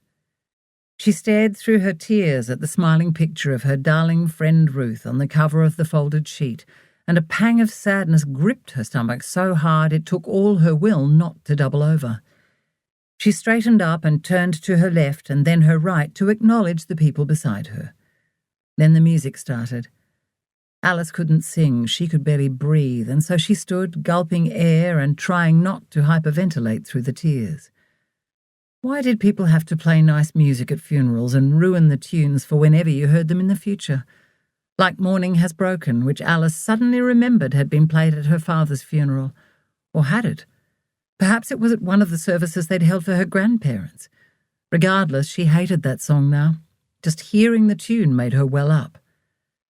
Alice estimated she knew 90% of the mourners around her. Here she was amongst friends, people she'd grown up with, had known all of her life until leaving. People she loved, she thought, smiling warmly and nodding to an old favourite aunt. But with a shock, Alice realised she'd never felt so lonely. She was fine on her own. She was used to David travelling and rarely pined for him. But this was different. This was a feeling that threatened to tear out her soul and further shatter her already broken heart. There was an emptiness within her that she'd never experienced before. Not when her dad had died or her marriage had ended. She realised with a slight start that this feeling had nothing to do with losing Ruth. And as the funeral director, now standing up in front, said, "Ashes to ashes, dust to dust," and Alice was drawn along with everyone as they began shuffling forward in a line to accept a flower from the basket to toss onto the casket. A question arose in her. What is the point of having a life partner if I have to be here alone doing this? The question stayed, settling in her stomach like a stone, cold, hard, and uncomfortable. She accepted a pale pink carnation and tossed it in, her heart pounding. She sniffled and smiled through hugs and utterances with Ruth's husband, their 2 adult sons and 3 adult daughters, and moved on quickly to keep the queue moving. After milling about and exchanging greetings with dozens of people when the throng started to slowly disperse, Alice made her way over to her father's grave. She knew she'd get some time alone there. While Alice was sad and disappointed her dad, whom she'd loved so much, was gone, her mother and Olivia were downright angry about it, still 8 years on. They wouldn't be coming over to visit his grave. Oh, Dad, what am I going to do? My life's an absolute mess. She put her hand on the tombstone that had been warmed by the sun. She longed to sit on the granite edge, but knew if she did, she'd never want to move again. With a shock, she wondered if this hopelessness, this lost desperation, was anywhere near how her father had felt when he'd decided to end it all. No, she had options. She just had to figure them out. She couldn't give in to feeling sorry for herself. What hurt was that she was here with the people who were meant to matter the most to her, support her the most, unconditionally. And she couldn't talk to them about it without fear of being put down and ridiculed. Yep, so much for family being everything, she thought, recalling Brett's words from that day in the pub. Right then she felt more supported by a man who was dead and buried beneath 6 feet of dirt. That thought sank her lower than she thought possible. She looked up, sensing movement nearby. Time to go and put on a brave face at the wake, I suppose, she decided, and reluctantly turned to move away. But she stopped, startled to see her ex-husband standing a few steps away. "Hey, Rick," she said. "Hey, Alice. How you doing?" "Pretty shit, actually," she said. "Yeah, understandable." And then she was being drawn into a tight, lingering hug. The hug she'd been yearning for goodness knew how long, from David. She sank into him, breathed in his scent that after so many years still smelt familiar and comforting. As she felt herself relax for the first time that day, probably the first time in weeks, she also felt the dam holding back her tears break. She sobbed and sobbed and sobbed. "Oh, God, I'm so sorry," she said, when she'd finally managed to pull herself together enough to ease out of his grasp. "You're all wet now," she said, wiping at the big wet patch on his pale blue shirt. "It's okay, Alice. Really. We've swapped more bodily fluids than that over the years." Alice shook her head and gave his chest a gentle thump, but she smiled too. And she was so grateful for him at least attempting to lighten the mood. So grateful for him being there, full stop. "I'd better find Frank, Mum and Olivia," Alice said, looking around. "It's good you could make it," Rick said, as they started to stroll slowly back towards the gate where people were streaming out and making their way to their cars. A few others were dotted about the small cemetery, paying their respects to loved ones they'd lost as they went. "Yeah. A hard trip to make, huh? Hang on, where's your bloke? What's his name?" "David. He couldn't make it." "Can't believe he'd let you come on your own for the funeral of one of your best friends," Rick said. "So how come you're here? You weren't really close to Ruth's family other than through me, were you?" Alice said, desperate to move the conversation away from her and David before she accidentally confided in Rick. That wouldn't be good for anyone. "No, Alice, I came for you. Funerals are also about paying respect to those who've lost, not just those who've gone. And I know your mum can be, well, mean?"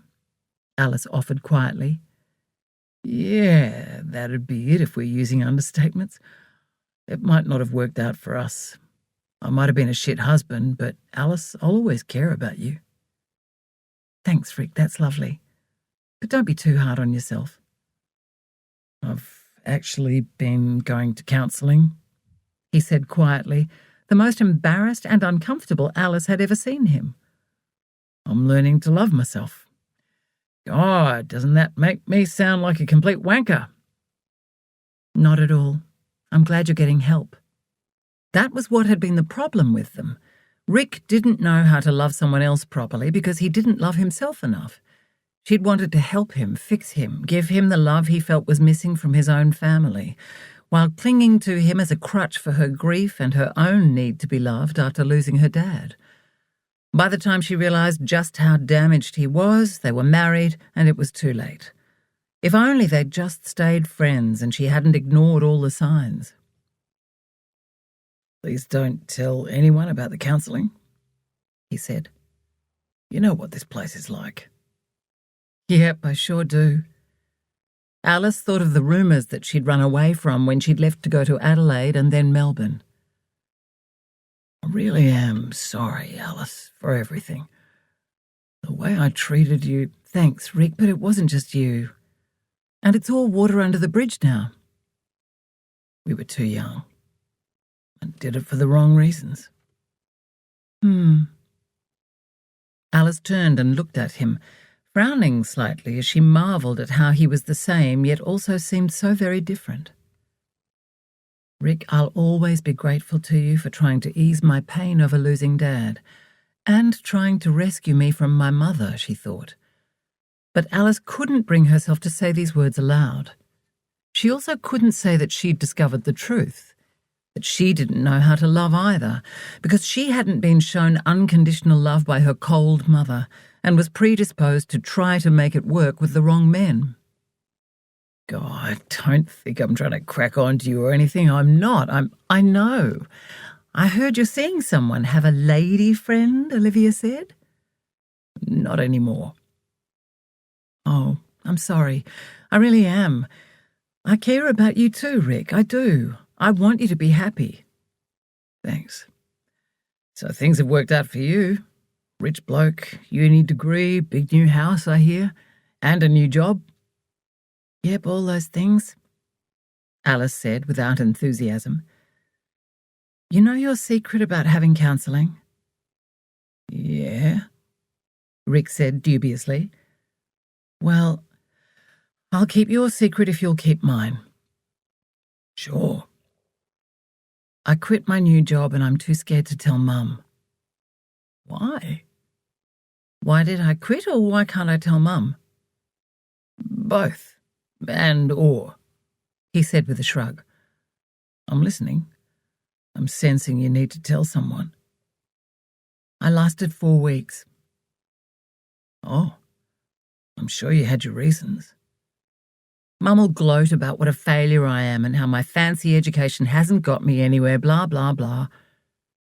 You're probably going to have to tell her, you know, sometime. I was hoping to find another job before I did, Alice said, looking down and shifting the dirt with her feet. Christ, my life's an absolute mess. David thinks I'm a failure too. Oh, come on. I'm sure that's not the case. It was a really good job, well, on paper, in real estate. Real estate? Yeah, what's wrong with that? Alice, you're too nice for selling real estate. Isn't it cutthroat, all about money and sales, especially in a place like Melbourne? Why can everyone see this and not me, Alice thought. I wanted to help people, she said. Oh, Alice. And Alice was slightly taken aback to hear him actually laugh. She glared at him. Sorry, but that's funny. Real estate helping people? I don't think so. Thanks a lot, Alice said, miffed but smiled despite herself. Yeah, well, live and learn. So what went wrong? Why did you leave? My boss was mean. A real bitch, which I probably could have handled if she didn't completely mess with my head as well. She sounds lovely. Was she a bully? Yeah, that too. Alice didn't want to go too far into it. Well, good on you for having the guts to leave, I say. Thanks, Rick. That means a lot. As I said, David is less than impressed with me. But you wouldn't have left without giving it a damned good shot. I know you, Alice. You give things a decent crack. I know 4 weeks doesn't sound long, but I was miserable. I tried, but in just that short a time, she managed to make me completely question who I was with her mental games. Jesus, sounds like a psycho. So why would David want you staying in a job like that? Mortgage, money, you know, the usual? No, I don't. No job is worth losing your mind over or being truly unhappy. Money isn't everything. It's nice to have, but it's not everything. I've learnt that. I reckon health's more important, he said sagely. If David loved you, he wouldn't... Shit, sorry. I shouldn't have said that. I'll butt out. You're right, though, Alice said sadly. You were seriously cruel to me at times, but here you are being so sensitive and kind. Who would have thought? It'll work out. You'll see, Rick said, putting an arm around Alice and giving her a squeeze. I hope so. We'd better get going before they send out a search party, he said. Yeah, you're probably right. Though the last thing Alice wanted was to leave this little sanctuary she'd found. Do you think we could be friends, Alice, and kind of stay in touch a bit? Rick asked as they walked. Not talking on the phone and stuff, but like on Facebook. I don't see why not. They continued in silence until they got to the gate where Frank, her mum, and Olivia were waiting. The approving look on her mother's face told her she was practically starting to prepare the guest list for Rick and Alice's second wedding, as if it would somehow erase the shame and embarrassment of the first one imploding. No way, Mum. It's never going to happen. Isn't it nice of Alice to grace us with her presence, all the way from Melbourne? Dawn said in her nasty sing-song voice. And there was the sneer that Alice now knew was practically a trademark of the narcissist. Yes, it's great to see her, Rick said. Did Alice tell you about her new job? In real estate, Dawn said with some evident pride. And any calmness Alice had achieved suddenly evaporated. She felt the blood draining from her face, her insides freeze, the bile rise. She did, Rick said. And about her uni course? She's done so well to get a degree. That's a great achievement in itself. You should be very proud. Alice's heart surged towards him, and she wished she could have said thanks or offered him a grateful smile without anyone noticing. Well, come on, we'll miss the wake at the rate we're going, Dawn said. Alice suddenly really didn't want to go. She'd finally got her tears to stop, and she was feeling anxious about all the lies she was telling. No doubt her mother had told the whole district about her new job in real estate, and she would be asked about it by at least 100 people. Oh, God. Right then, she almost blurted, Mum, I've quit my job. There, get your lecture over with. Or maybe she'd say that as she left to walk across the tarmac at the airport tomorrow. She'd be out of contact for the next few hours while Dawn processed it. Rick, come to dinner tonight, Alice's mother said suddenly. Unless you have other plans. He looked stricken, like a rabbit caught in the middle of the road in the headlights. Alice was about to save him by saying he was seeing someone, but stopped herself. He's a big boy. Anyway, it would be good to have him as a distraction. Take the headlights off her. Alice is heading back tomorrow. Of course she came for Ruth and not to see us, Dawn said huffily. Oh, my God. Did you just say that? You're competing with a dead woman for my attention. You can't be serious. She shot Rick a stricken look. I'd love to come, Dawn, he said, offering Alice's mother a dazzling smile. So, Alice, you may as well drive to the wake with me then. Right then, Alice could have kissed him. She couldn't bear the thought of getting into the car with them. Dinner would be bad enough. Well, you could have said, Olivia said, and stomped off. Yes, Alice, we've been waiting here for you, her mother said. It's fine, Alice, we'll see you there, Frank said. Dawn, darling, we wouldn't have got out of here yet with all the cars anyway. As she walked with Rick to his car, taking a little satisfaction in seeing the stunned expressions of people around her, Alice thought she would be forever grateful to him for being here for her today. Chapter 23. I'm over this way, Rick said, nodding his head to the right.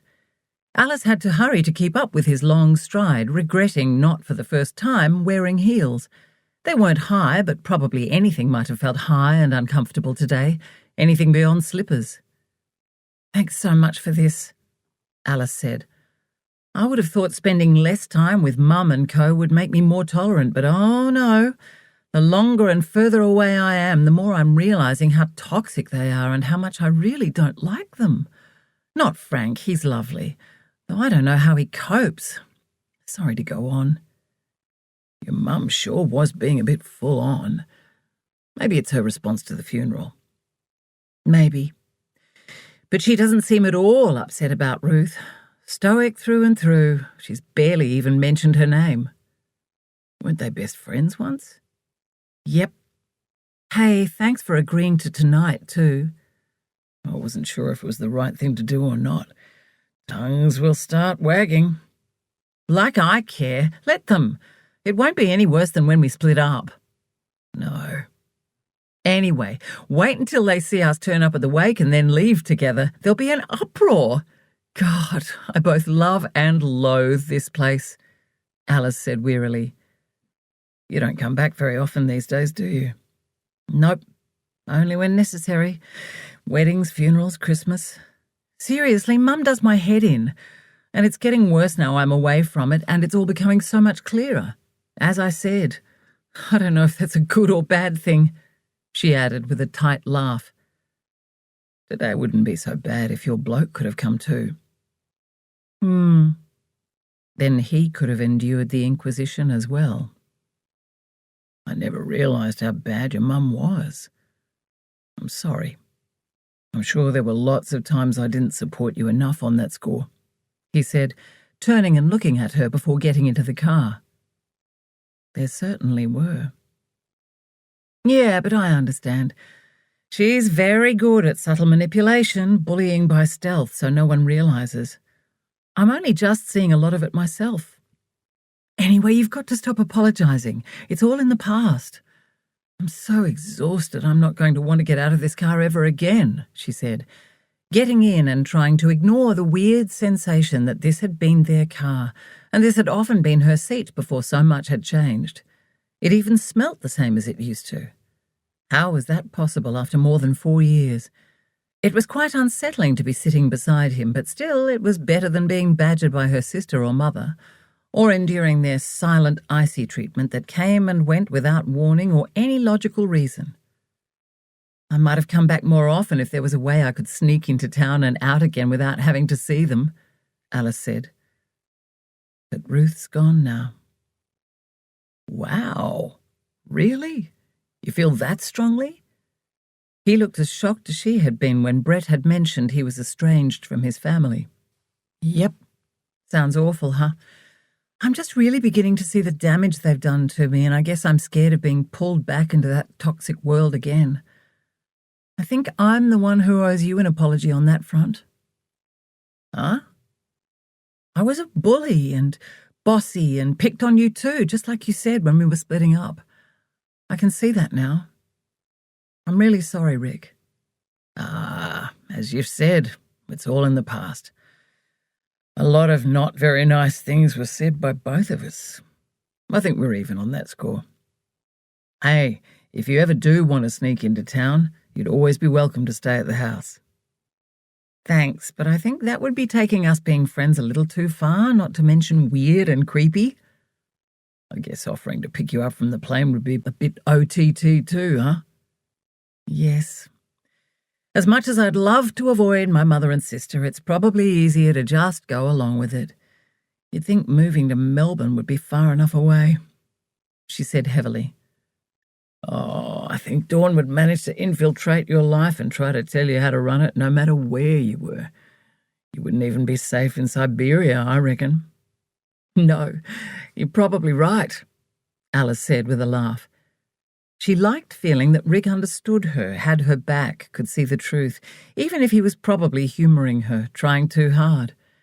If she put aside all the pain he'd caused her, she might relax even more. But her tiredness was keeping her on edge, which was probably a good thing. That and all she'd been through with Carmel. Alice felt as if she couldn't trust anyone these days except Lauren. Okay, she could trust David, but he just didn't seem to understand her. He was good to her, wasn't he? Everything would be better when she got back and life returned to normal. Whatever normal was, really. Right now, she had to concentrate on keeping it together through the wake and then trying not to snap at her mother or sister over dinner. After that, she could go to sleep, and then there was only breakfast and the trip back to the airport to deal with. It didn't sound like much, but Alice felt as if she were embarking on a mountain climb or some other extreme endurance event. "Well, I'll leave you to mingle and catch you later," Rick said as they entered the local golf club. "I'm going to get a beer." "Okay," Alice said. "Alice, it's so good of you to come," Ruth's husband Thomas said, gathering her to him. "I'm so sorry for your loss, Thomas," she said with a gulp as her tears started again. "Thank you. It means so much that you're here," he said, holding her by the shoulders and looking into her face. "Ruth thought of you as another daughter, as well as a dear friend. We both do. Oh, okay, yes. Sorry, Alice, I'd better keep moving," he said as someone touched his arm to get his attention. "Thanks again for coming all this way, Alice. It means a lot," he said. And then he was gone. Alice was left standing there, wondering if she could somehow escape now. Suddenly she felt the presence of someone close beside her, and her arm was gripped firmly. "Come on, Alice," her mother said, tugging at her. Alice spent the next, she wasn't sure how long, being dragged around, paraded around really, by her mother from person to person, and introduced as if she didn't know this woman or that man, despite having known them all her life. Practically the whole district had been at her 18th, 21st engagement and wedding celebrations. If she didn't know better, she might suspect her mother was suffering memory problems. Thankfully, Dawn didn't give her daughter any opportunity to speak or answer questions for herself, and Alice managed to keep all her lies intact. A few times she cringed at her mother replying, "Well, of course someone has to die for her to actually come home," in response to someone saying how nice it was that Alice had made the trip. She wondered if anyone else noticed the barbs Dawn tossed about at her expense, or the hypocrisy that on the one hand Alice's mother seemed thrilled to have her daughter here to parade around proudly, yet at the same time was telling her off and putting her down. Why did everyone think her mother was oh so lovely? Alice wished she could find a witty, sarcastic retort to throw into the mix, but even if she could think that quickly on her feet, she wouldn't want to lower herself to her mother's level and give her more ammunition. Deep down, Alice knew she'd never win when it came to her mother. Damned if she did, damned if she didn't. She tried not to wonder if she'd treated Rick like this. Oh well, it didn't matter now. "Right, ready to go," Rick said, appearing beside her. Speak of the devil. "Yes, that would be good, thanks." Alice thought she'd managed to get around to most people she'd wanted to see. As she followed Rick out to the car, she released a long sigh of relief. She was halfway through this ordeal. Just dinner, breakfast, and the trip to the plane to get through. Right at that moment, Alice thought it might almost be worth the gossip to stay at Rick's place rather than with her mother, and nearly laughed aloud at the sad thought of Rick being preferable to her immediate family. The truth hurts, she concluded sadly, and settled into the passenger seat. They arrived at the family shop where Dawn and Frank lived on the top floor, moments before Frank and Olivia's cars pulled up. "Don't worry, I'll carry your bag, Alice," Olivia said pointedly, holding up Alice's carry-on case. "Thanks, Liv," Alice said, refusing to take the bait. She'd actually completely forgotten about it. Olivia, you do the greens. Alice, you set the table, Dawn said. Frank, sort out the drinks. Rick, go and see if Trevor needs a hand closing up. Alice and Rick shared a knowing look, but both were wise enough to remain silent and do as they were told. As Alice took out the cutlery, she marvelled at how amazing it was that while her life had completely changed, she'd changed so much in the last few years, for the better until recent events. Everything here and with her family apparently hadn't. Oh, except the placemats, she suddenly realised as her mother cried out. Come on, not those, the blue ones. Next drawer across. While Alice wanted to defend herself and point out that she didn't actually live here anymore, so shouldn't be expected to know these things, she didn't want to provide another opportunity for her mother to deride her for not visiting more often. Finally, they were all seated around the table, including Olivia's husband, Trevor, who Alice had never particularly liked, but had never managed to put her finger on quite why. Most likely he was too much like Olivia and their mother, and simply pushed all her hot buttons too. Or perhaps it was because he was a weak yes-man and she couldn't muster enough respect for him because of it. Frank was too, and it bothered Alice, but Trevor was missing the gentle kindness that Frank possessed. She cringed when Trevor said, "Nice to see you, Alice," in the same derisive, drawling voice that her mother and Olivia used. And there it is. Case in point, she thought, sipping her wine. The last thing Alice felt like was alcohol, but she didn't want to prompt the question of whether she was pregnant, which would then see her mother making comments about marriage and David's lack of commitment, blah, blah, blah. They were big drinkers, so anyone abstaining caused a ruckus. She'd have to keep her wits about her. While it might be nice to block out the evening with an alcohol haze, potentially letting her guard down was the problem, and the last thing she needed was a hangover. Alice looked at her plate, wondering what they were about to eat. Thankfully, her mother suddenly proudly declared, "Chili con carne, eat up." She now remembered how unappetizing her mother's meals had been when she was growing up. Dawn had always been on some health kick or other, eliminating this or that, overdosing them on something else. That was one of the things Alice had loved about spending time with Ruth and her family, she thought sadly. Ruth hadn't cooked and made no apology for it. Often when it was dinner time, they'd all trot off to the Roadhouse, the only takeaway place in town, for a quarter chicken, chips, peas and gravy hot pack, an absolute no-no in Alice's house. The Stanley kids were occasionally also allowed the wonderful sugary cereal that Alice had craved. One of her favourite memories was going to Ruth's place and watching PG movies without parental supervision when they'd been 13, clutching small bowls of dry Fruit Loops and Cocoa Pops to munch on. She knew it wasn't the differences in food that she had loved so much, but the calm, gentle, easygoing atmosphere that permeated the whole Stanley house, a far cry from the tension and shouting within the Hamiltons' walls. "So, while we're all here, it's a good time to discuss what we're doing for Christmas," Dawn said, when there was a pause in the conversation halfway through the meal. Out of the corner of her eye, Alice noticed Rick shift on his chair, as if trying to disappear or at least distance himself. How inappropriate, Mum, and how awkward can you make things? "Alice?" Dawn prompted. "Oh, David and I haven't discussed it yet," she lied, hoping those around the table would attribute the extra colour in her cheeks to the glass of red wine she'd consumed. "Good, that's settled then. We'll have it here," Dawn said. "Well, actually, we might be going away," Alice said quickly, knowing it was easier to pave the way now than trying to back out later. "I thought you said you haven't discussed it yet. What is it, Alice? You have or you haven't discussed it?" her mother demanded. Oh, God. Well, dear, it's months away," Frank said, putting a hand on his wife's arm. Thank God for Frank, Alice thought. "Christmas is a time for family, Alice. Where are you thinking of going? Perhaps we can all go," Dawn said. Jesus, no. "Rick, you're having Christmas with your family, aren't you?" You know, Dawn, I might just go somewhere else this year too. I haven't really thought about it. Oh, well, I wouldn't mind going to Melbourne. Alice and David have got plenty of space now. It'd be a cheap trip, Trevor said. Alice had to bite her lip to stop herself from telling him to shut up. "Let's table the discussion for another day," Frank said wearily. "Who's for a refill?" he added, holding up the bottle of wine.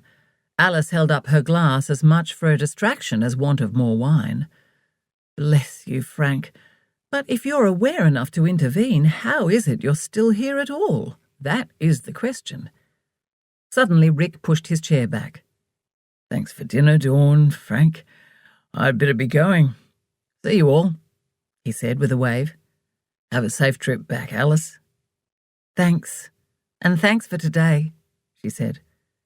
Taking that as a sign dinner was over, she stood up and started clearing the table when Frank said, "You go to bed, love. You've had a long day of travelling. We'll look after the washing up." Alice thought she heard her mother scoff, but hoped she'd been mistaken. "Yes, all right, go," her mother said with clear exasperation, most likely at Frank for intervening and taking away some of her control.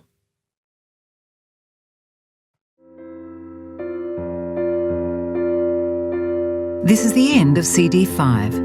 The book continues on CD 6.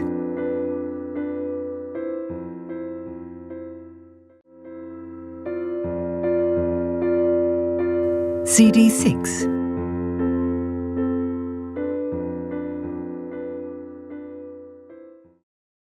Chapter 24. Alice stepped into the shower and let the tears flow freely. She felt racked with grief over Ruth, a yearning for the unconditional love and affection of Bill and the steadfastness and predictability of David, and sadness at how little love there was for her here. And then the jagged edge of self-pity and anger stabbed at her. Why would I expect it to get any better, be any different? Why do I keep seeking approval and love when I know I will never get it? How was it that as a well-educated 30-year-old woman, she could feel like an angst-ridden child of around 10 all over again, just with one icy glare, one cutting remark, one sneering, crooked smile from her mother? That was the age she had been when she first noticed how cold and distant her mother was, and when Alice had made her first conscious efforts to get her mother to notice her, praise her, love her. Now, after having read the articles about narcissism, Alice knew the truth, that she'd never had warmth and love from her mother. So why the hell do I still try so hard? Why do I even come back here? Well, of course this trip was different. Would she one day have the guts to completely cut them off, like Brett apparently had his family? She went to bed, ignored David's phone message, and sent him a text instead. She'd call him in the morning when perhaps she'd feel less exhausted. Despite her wretched tiredness, Alice tossed and turned, unable to slip into sleep. Eventually she must have, though, because she woke with a start to the sound of her phone's alarm going off. She had a quick shower and got ready before her mother could tell her she was running late. Then she took her bag out to the front door and placed her handbag on top. In the kitchen, Frank was at the stove, a pan sizzling in front of him. "It's just us. Your mum and Olivia have gone walking," he said. "Did you sleep okay?"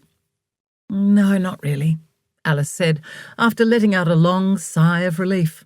She liked that she could be honest with Frank and not receive an interrogation or any criticism. "Completely understandable. With another big day of travelling ahead, I thought you might like a decent breakfast.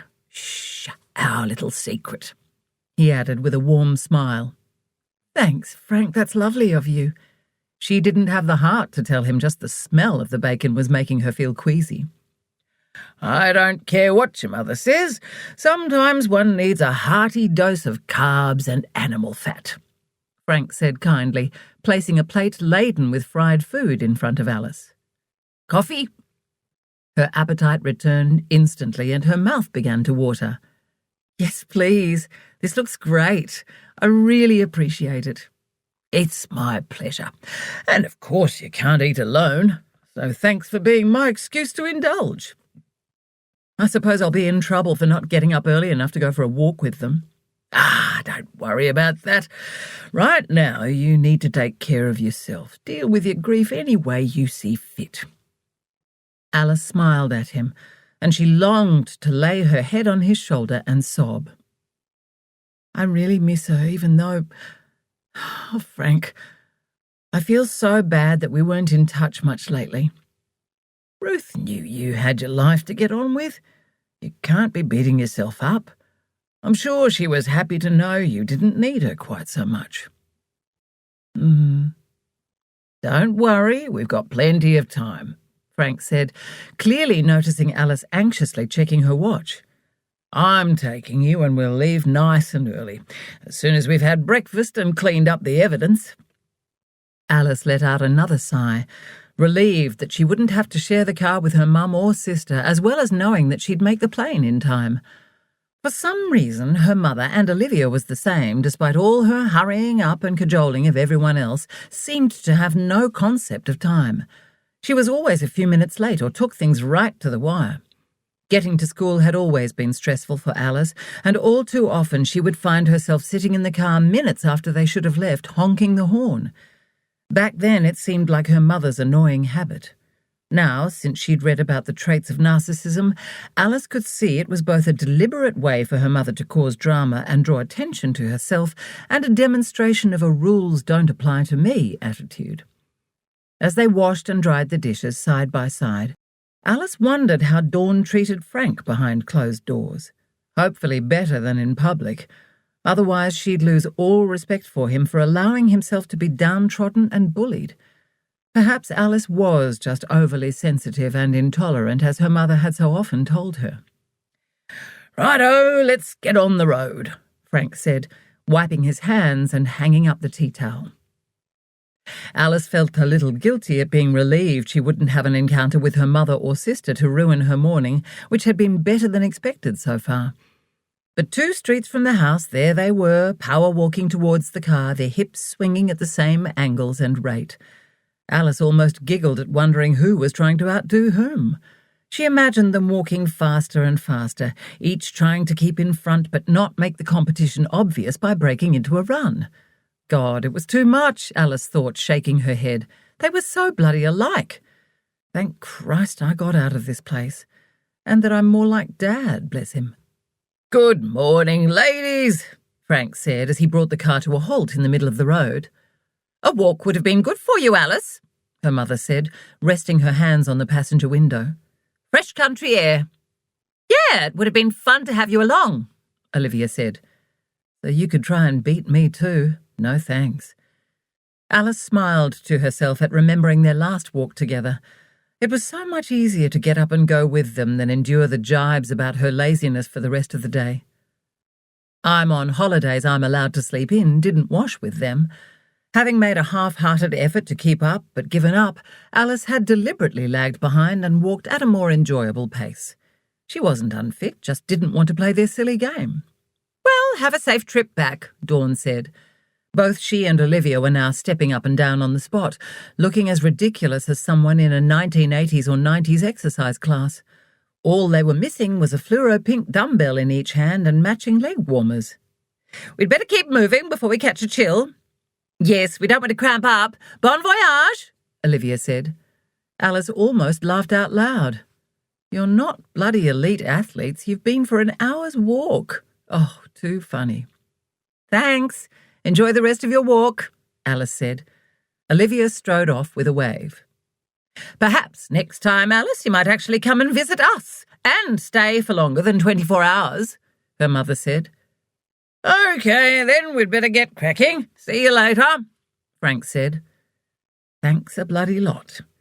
And why do you think I don't bother? How could someone be so stupid as to not see that such comments just drove people away or kept them away? Not stupidity, Alice corrected herself. It was self-centeredness. It was quite sad, really, when you looked at it through analytical, enlightened eyes. Of course, she still felt wounded, but it helped Alice to know so much more about the psychology behind these people. "She doesn't mean to upset you, Alice," Frank said as they drove off. "Oh, yes, she does. It's textbook narcissism from what I've read." She longed to fill Frank in on what she'd learnt, but didn't want to hurt him. God only knew why, but this was the woman he loved and had chosen to spend his later years of life with. "I know," she lied, in an effort to mollify him. "Is everything okay, Alice?" Frank asked, after they'd been driving in silence for a while. "Other than the obvious, I mean. Losing Ruth and tiredness from travelling." "I'm fine, Frank." She could tell him the truth, but she didn't think he was the sort of man to keep secrets from his wife. A greasy breakfast now and then hardly counted, and she couldn't very well ask him to. That wouldn't be fair.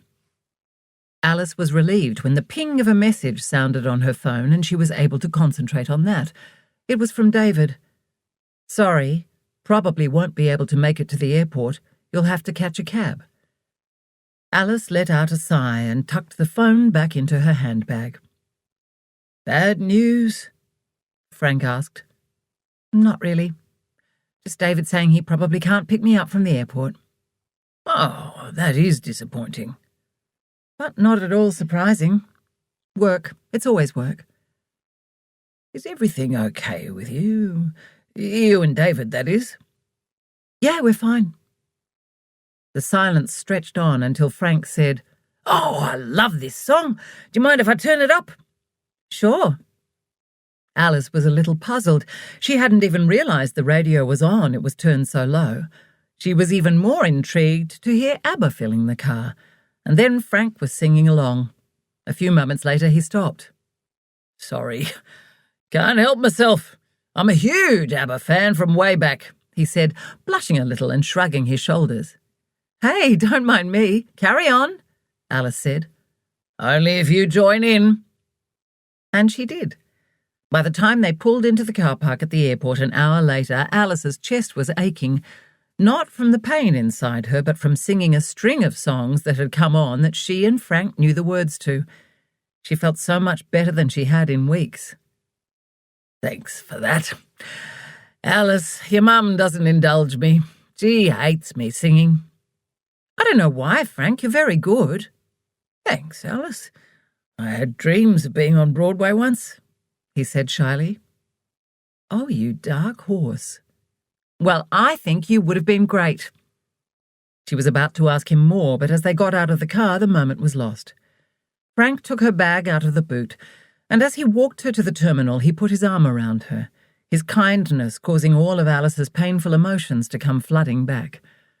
They each bought a newspaper and sat in silence, flicking through them, as if embarrassed by their earlier shenanigans or not wanting anything to change the happier mood, though for Alice it had already subsided. She hated goodbyes. It was strange, but while she loathed the way her mother treated her and no longer felt much of a direct emotional connection to the town she'd once lived in, she always felt a certain sadness when she left after a visit. She didn't know why. Perhaps it was because her mother, yet again, hadn't treated her as she'd hoped, or that such a beautiful little town held so much pain for her. According to most films and folklore, small towns were generally supposed to be wonderful places full of generous people. But Alice knew only too well the toxicity hidden within Hope Springs' neat streets and carefully tended gardens. Just like her own family, really. Did everyone and everything put on a fake facade? "Frank," she said quietly, almost hoping he wouldn't hear her. He said, head down, still reading his paper. "I lasted 4 weeks in my real estate job. The woman I worked for was horrible and I hated it, so I quit. I was too scared to tell Mum." Her voice was almost that of a little girl. He looked up, returned a gentle smile, and put an arm around her. "I'm sorry you had an awful experience, Alice, and there's no shame in changing your mind for whatever reason. But I do understand why you felt you couldn't tell your mother," he said, giving her shoulder a squeeze before removing his arm. "Would you like me to tell her, or would you like me to keep it a secret?" "Could you tell her, please?" "If that's what you want." Alice bit her lip and nodded. "Okay, then." "Thanks, Frank. I really appreciate it." "You're welcome, Alice," he said, and returned to reading his newspaper. When she hugged Frank just before heading out to her plane, she didn't want to let go. She felt the urge to tell him her woes about David and their relationship, even ask his advice. But it was too late now anyway, and confiding in him might put Frank in a difficult position. "It's been really lovely to see you, Alice. Travel safe," he said, giving her a quick peck. And then, putting a hand gently to her cheek, he said, "Sweetheart, everything always works out for the best eventually, you'll see. Just be strong and kind to yourself." "Thanks, Frank, I will," she said, choking on the words before turning and walking out the door. Tears began to fall as she made her way across the tarmac with the other passengers. Thankfully, no one asked her what was wrong or if she needed a tissue, and she was able to settle into her seat and snuggle up to the side of the plane. She looked out the small plastic window up to the sky. Big black clouds were forming. "Oh, Ruth," she thought. Suddenly, a beam of bright sunshine shot through a gap between the clouds, causing Alice to almost completely lose what was left of her composure. Goodbye. Chapter 25. Alice looked around when she heard her name called. Her heart leapt at seeing David standing there waving. She rushed over and hugged him. Suddenly, everything felt so much better. "Phew, I thought I wasn't going to make it," he said, a little breathlessly as he took her carry-on bag in one hand and clasped Alice's hand in the other. The heaviness within her shifted slightly and became a duller ache than the sharp pain that had been plaguing her for the past few days. But her heart sank again and then knotted as David began to speak, almost as quickly as he walked. Alice struggled to keep up. "So, how was it?" "Have you forgotten the reason for my trip?" "Pretty horrible?" "Oh, yeah, of course. But at least you had your family around you." "I guess." There was never going to be much more discussion about her family. Alice knew David found them unsophisticated and not at all interesting. How fascinating was the current wholesale price of potatoes, or the thrill of achieving a significant discount with a notoriously tight-fisted supplier when you mixed with the likes of those David mixed with. It was all a little quaint to him, Alice thought. She loved David's family, but didn't have anything in common with them either. His parents were both public servants in Sydney. "How's Bill?" "He's good." "Have you been walking him?" "Of course I've been walking him, Alice. I can take care of a dog, you know. And you did leave very detailed instructions." "I just thought you might have been too busy with work. Sorry. I didn't mean to criticize you. I'm tired." They made their way across the walkway to the car park and David paid for the parking. "So, did you see lots of people you know?" he asked. "Yes. I think Ruth would have been pleased that so many turned out. And the sun was shining, so that was nice." Alice had to give him points for trying. It wasn't David's fault he didn't know anything about grief, that he'd never lost anyone, didn't know what it felt like. How nice to still be in that position at his age. Alice thought she'd probably been through more in her relatively short life so far than a lot of other people, though when she thought about her journey it was more with a sense of wonder than self-pity. When it came to her father's death, she never allowed herself to think, why me, because Alice felt that would bring it back to her. She didn't believe his suicide was about her at all. He'd believed his life was intolerable and he'd decided to do something about it. That was his decision and his decision alone. Alice's mother might choose to make it about her, of course the effect and not the cause, but Alice wouldn't diminish her dad in that way. She shuddered at wondering if Frank would get to that point someday too. But no, he didn't appear to be as deep a thinker as Alice's father had been, no doubt where she got it from, and he seemed to let things wash right on over. Although no one had realized where her dad's head had been at until his deed was done. Oh well. Frank knew her number if he ever needed to talk. "I've got us some chicken schnitzels for dinner, and I'm going to do oven chips and homemade coleslaw. How does that sound?" David said as he unlocked the car and put her bag in the boot. "Perfect. Just what I need. Thank you," Alice said, her aching heart swelling a little. "You can have a bath while I cook if you like. Then how about an early night?" he said, once they were in the car. He patted her leg and then left his hand there. Alice looked at his hand.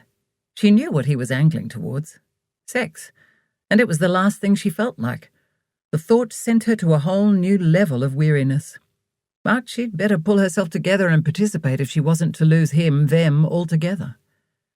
"Any news on the job front?" he asked as he carefully drove out of the car park. "David, I've only been gone 2 days. "Well, how do I know if you've had any emails or not? You've got applications out there, haven't you?" "Can you please stop nagging me? I'm doing my best." They drove in tense silence, and Alice stared out the window to avoid looking at him and feeling even worse for appearing so unappreciative of him coming out to pick her up. The trip to the airport and back home was not inconsequential, and it saved her a taxi fare of around $80 to $90, she estimated. Looking at the passing scenery, Alice marvelled at how built up the area around the airport had become in the years since she'd moved to Melbourne. So much farming land had been swallowed up by big warehouses and semi-industrial developments, housing and shopping centres. What would it be like in 20 years? Where would she be? It was both a scary and comforting question, Alice thought. On the one hand, she had practically her whole life ahead of her, but on the other, she didn't want to waste it. What if 10 years from now she was still looking for the perfect job? "Don't be silly," she heard a voice in her head say. "You'll be the mother of David's children by then." But would she? She turned to look at him, and somehow saw a flash of what their life might be like in the years ahead.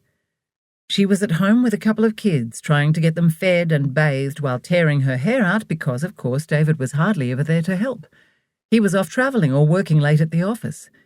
She frowned and chewed on her bottom lip in concentration. "What?" David said, catching Alice staring at him.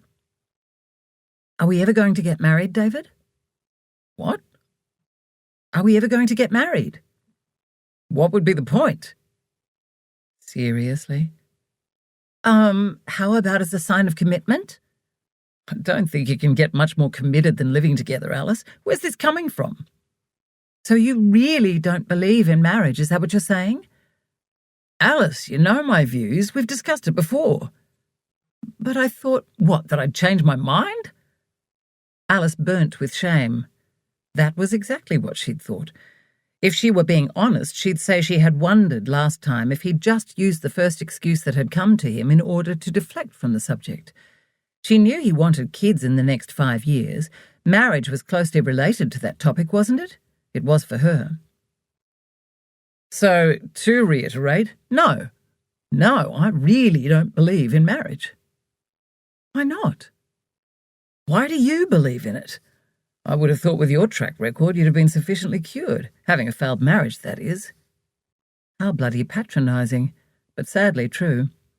Alice coloured under his rebuke. "I told you," she said. "Commitment, love. Do you love me, David?" "Of course I do. Where is all this coming from, Alice? I wouldn't have thought your mother would have been encouraging you to take another walk down the aisle." "But why don't you believe in marriage, David? I want to know," Alice persisted, despite knowing full well she was sailing very close to the edge of his level of tolerance. "I've told you often enough I'm an atheist. Organised religion is a load of shit. Marriage is tied up in religion. End of story." "It doesn't have to be. We could have a civil service, say in a park or something." "Alice, I don't see why I need to further prove my commitment to you. We live together, share the same bed and the bills. Frankly, it's a bit offensive having my commitment under question. Look where you were when we met. You're overthinking it. What you need is to get a job to sink your teeth into and stop you being so damned insecure. You're unsettled because of your friend's funeral. You need to just calm down." Alice wanted to slap him. It was lucky he was driving and she wasn't ready to die, or she might just have done so. He took his hand off her leg and placed it on the steering wheel and concentrated on the road ahead. "Well, I don't want to have kids without being married," she said, folding her arms tightly across her chest. "So now you're going to hold that over me as some sort of blackmail? Seriously, Alice?" He shook his head, which infuriated her even more. "I don't see why marriage is so important to you." "And I don't see why it's not to you, so we have a problem." "Why are you making so much out of it?" "Because I've just been halfway across the country to a funeral on my own and I'm really upset and you don't seem to care." Tears filled her eyes. Of course I care, Alice. Stop being so melodramatic, he said with a sigh. Not enough to go with me. Come on, Alice, I couldn't. You know that. I hate that you care more about your job, your fucking project, than you do about me. Money isn't everything, David. Alice, don't raise your voice to me. I know, you've said it often enough. We're adults. We'll discuss it civilly like adults, she said, mimicking him. Well, you don't seem to be hearing me. I'm telling you, David, it's not working. Fine, rant and rave like a child throwing a tantrum if you want, if you think it will help. All I want is your support, your love, your kindness, David, for you to actually show it, Alice said quietly, the tears streaming down her face. She felt defeated. What was the point? How can you say that? Who's the one paying all the bills now you don't have a job? Emotionally, David, she said with a deep sigh.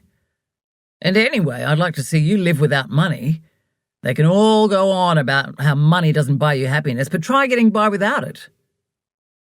Maybe I will, Alice said in barely more than a whisper. Sorry, what? David, this isn't working. We are not working. How do you think you'll survive out in the big wide world without me propping you up? You can't be serious. Suddenly he seemed to deflate, lose his arrogant bravado. Don't be silly, Alice. You're just tired and upset.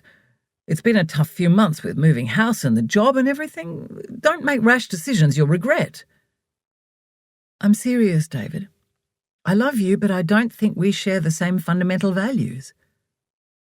What do you mean? We're both honest, kind, hard-working people. What other fundamental values are there? Alice stayed silent. She stared out of the window, her vision blurred from the wash of tears covering her eyes. The minutes ticked by. The only sound was the quiet hum of tyres on the dry asphalt beneath them. Can I ask you a favour? David asked quietly a few minutes later, his hand settling back on her leg gently. She looked at him. If you're serious about leaving me, and for the record, I don't want you to. I think we're good together and a good team. Please don't do it until the project is finished. The upheaval would put my whole career in jeopardy. Please, Alice, if you care about me at all... Okay, David, fine. I won't make any decisions until then. It was a half-hearted commitment. Alice was stuck on the fact that he still hadn't said the L word. Right now, all he probably had to do was profess his love for her and she'd be putty in his hands. They travelled on in silence, moving slowly in unusually heavy traffic, trapped in the car together in heavy tension. I didn't realise marriage meant that much to you, David said a bit later. Well, maybe it wouldn't if you showed your love and emotional commitment and support in other ways. She kept the words to herself. What was so obvious and important to her were things he would never comprehend. That was clear now. And she was so tired. She could barely muster the energy to utter another word. If it really means that much to you, I guess we could, he said. Alice looked at him. Is this you proposing, David? Oh, well, I guess. Seriously? No, not like this. But I want kids. I want you to have my kids. And if, he pleaded, you really just don't get it, do you? Any of it. I want you to want to marry me, David, and you don't. Let's just leave it. I don't want to talk about it anymore. She was no longer angry, but she felt as if her insides had been ripped out and she was completely empty. She was disappointed, in him but also in herself. How had she been so stupid to buy into the happily ever after love will conquer all, he'll change bullshit again? How had she spent more than 4 years with this person? At the house, they silently went inside, the mood between them a tense truce. Alice rushed in ahead to see Bill. She felt a few pieces of her soul glue back together at his cheerful greeting. I'll get started on dinner, David called as he made his way through to the kitchen. I'm going to take Bill for a quick walk, she said. Oh, well, It's okay, I won't be long. 20 minutes tops. Alice picked Bill up and ran to the park, keen to release the excess energy and stretch her limbs after being cooped up in planes and trying to hold herself together in front of her mother and sister and now David, and then sat cross-legged on a bench holding the dog on her lap. It was quiet with not a soul around. With Bill held close, his heart beating against her own, she gave in to the sobbing she'd been desperately trying to hold in. After a few moments she heard footsteps and saw a jogger approaching. She wiped at her eyes and sniffed back the tears and tried to pull herself together. "Are you okay?" Alice looked up in surprise at seeing a slightly older woman in running gear standing in front of her with a concerned look on her face. "Yes, thanks. I'm just having a moment," Alice said. "I'm happy to stop and chat if it would help," the woman said. "Honestly, I'm fine, but I really appreciate you stopping and asking." "Okay, then. It's good for the soul to have a good cry, and physiologically, so let it out. All the best." "Thanks very much, and same to you." Alice sat and waited until there were no more tears to shed, and then with her whole body aching, she made her way home. She was almost back when she realised she'd left without her keys. She cursed her lapse as she rang the doorbell and stood there trying not to look as sheepish as she felt. David opened the door, and before she could get inside, he enveloped her in a hug. "Please don't be angry with me. I don't want us to fight," he said. Alice held David tight, using that as her answer while thinking, "I'm not angry. I'm sad." Chapter 26. "Hey, Lauren," Alice said, opening the door to her friend and embracing her. "Do you need coffee or would you like to go for a walk?" "I just had a coffee, thanks, and how could I say no to that face?" Lauren said, pointing to Bill, who was standing in the hallway behind Alice. "Tell me about it," Alice said. "He does pleading dog pose so well. Hang on, I'll just grab his lead and my phone and keys." "He's very good on the lead," Lauren said while they waited at the lights to cross the busy road. Either his previous owners, who I don't want to think about, or the RSPCA did all the hard work with obedience training. He's a dream all round. "So, how are you doing?" Lauren asked when they were at the park and had started walking along the path. "Did you tell your mum about checking in the job?" "No, I chickened out. I left that particular grenade with Frank, her husband. He told her, so now I'm dodging her calls." "Oh dear. How was the trip back there, other than the funeral, which I imagine was pretty horrendous?" "The funeral was sad, as you'd expect. I'm glad I went, though. You probably wouldn't have been able to if you hadn't quit." "Exactly, so that's one good thing to come out of it." "So did you know everyone? It's one of those types of places, isn't it?" "Yep.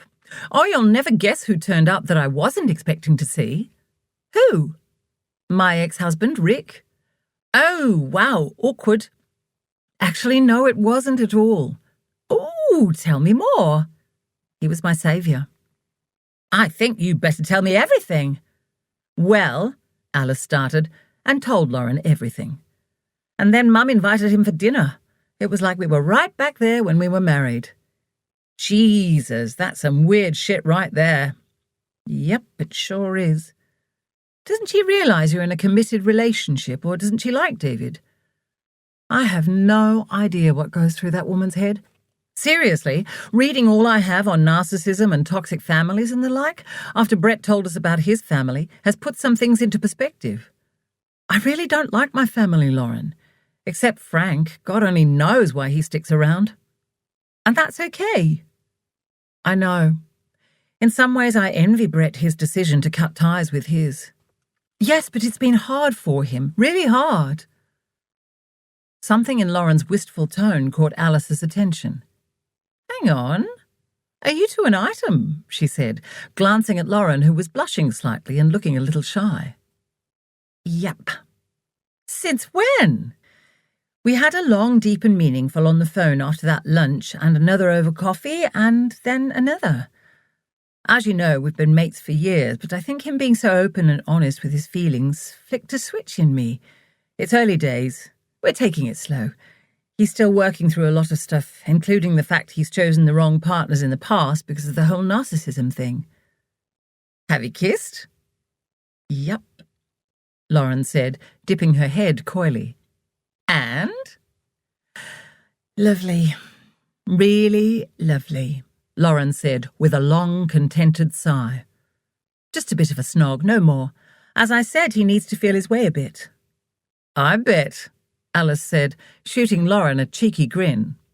Oh, ha-ha, Lauren said, rolling her eyes and slapping Alice's arm. I'm only teasing. I think it's wonderful.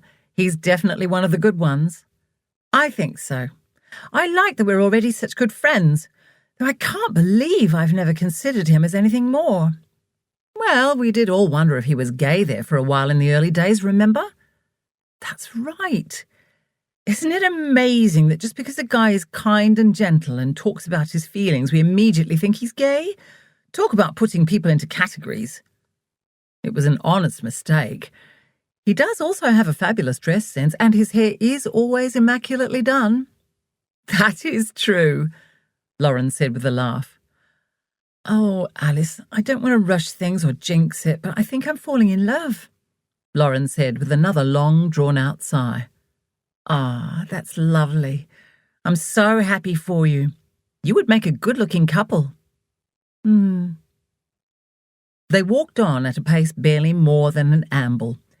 Lauren's relaxed state and dreamy smile were contagious, and Alice remained silent, soaking it in as she watched her friend, who was clearly lost in thoughts of her blossoming love. God, look at me. I'm losing chunks of time all over the place. You'd think I was a silly teenager, Lauren said suddenly, as if snapping back to the present. She picked up the pace a little. I don't mind at all. It's a beautiful thing. Yes, but I don't want to go losing my head and my perspective. We're taking things slow, she said in a firm tone. So, back to you. How are you feeling about the whole Carmel thing? Any more nightmares? Just the odd one, but it's not so bad now. I still cry all the time. But speaking of sharing their emotions, or not, I'm beginning to think David doesn't actually have any, isn't capable of anything deep. Oh dear, what happened? Oh God, Lauren, I think I've blown it. How? My whole life is completely in tatters and I don't know what to do to fix it. Well, other than get a new job, which is proving impossible. And see? Alice said, pointing to her face. I'm bloody well crying again. I'm a freaking mess. I think we'd better sit down on this bench before Bill collapses from exhaustion. Oh, shit, poor thing. Alice stopped and sat down. They'd done 2 quick laps of the park without realizing he was panting heavily. She looked at Bill, who had flopped down on his belly on the cool grass with his legs stretched out, and offered a silent apology for her neglect. Right, now, what's happened with David? I didn't mean to say it. The words just came tumbling out. What words, Alice? Take a deep breath and tell me, slowly. He picked me up from the airport, which was brilliant of him, especially when I wasn't expecting it. And we were in the car, and suddenly I'm like, are we ever going to get married? And it turns out he's serious about not believing in marriage. I really hoped he was dodging the conversation or that he'd change his mind. Anyway, and then I... Right, Lauren said when Alice had finished. So what do I do? Alice said, looking at Lauren. She was feeling a little breathless, but was relieved to have it out in the open.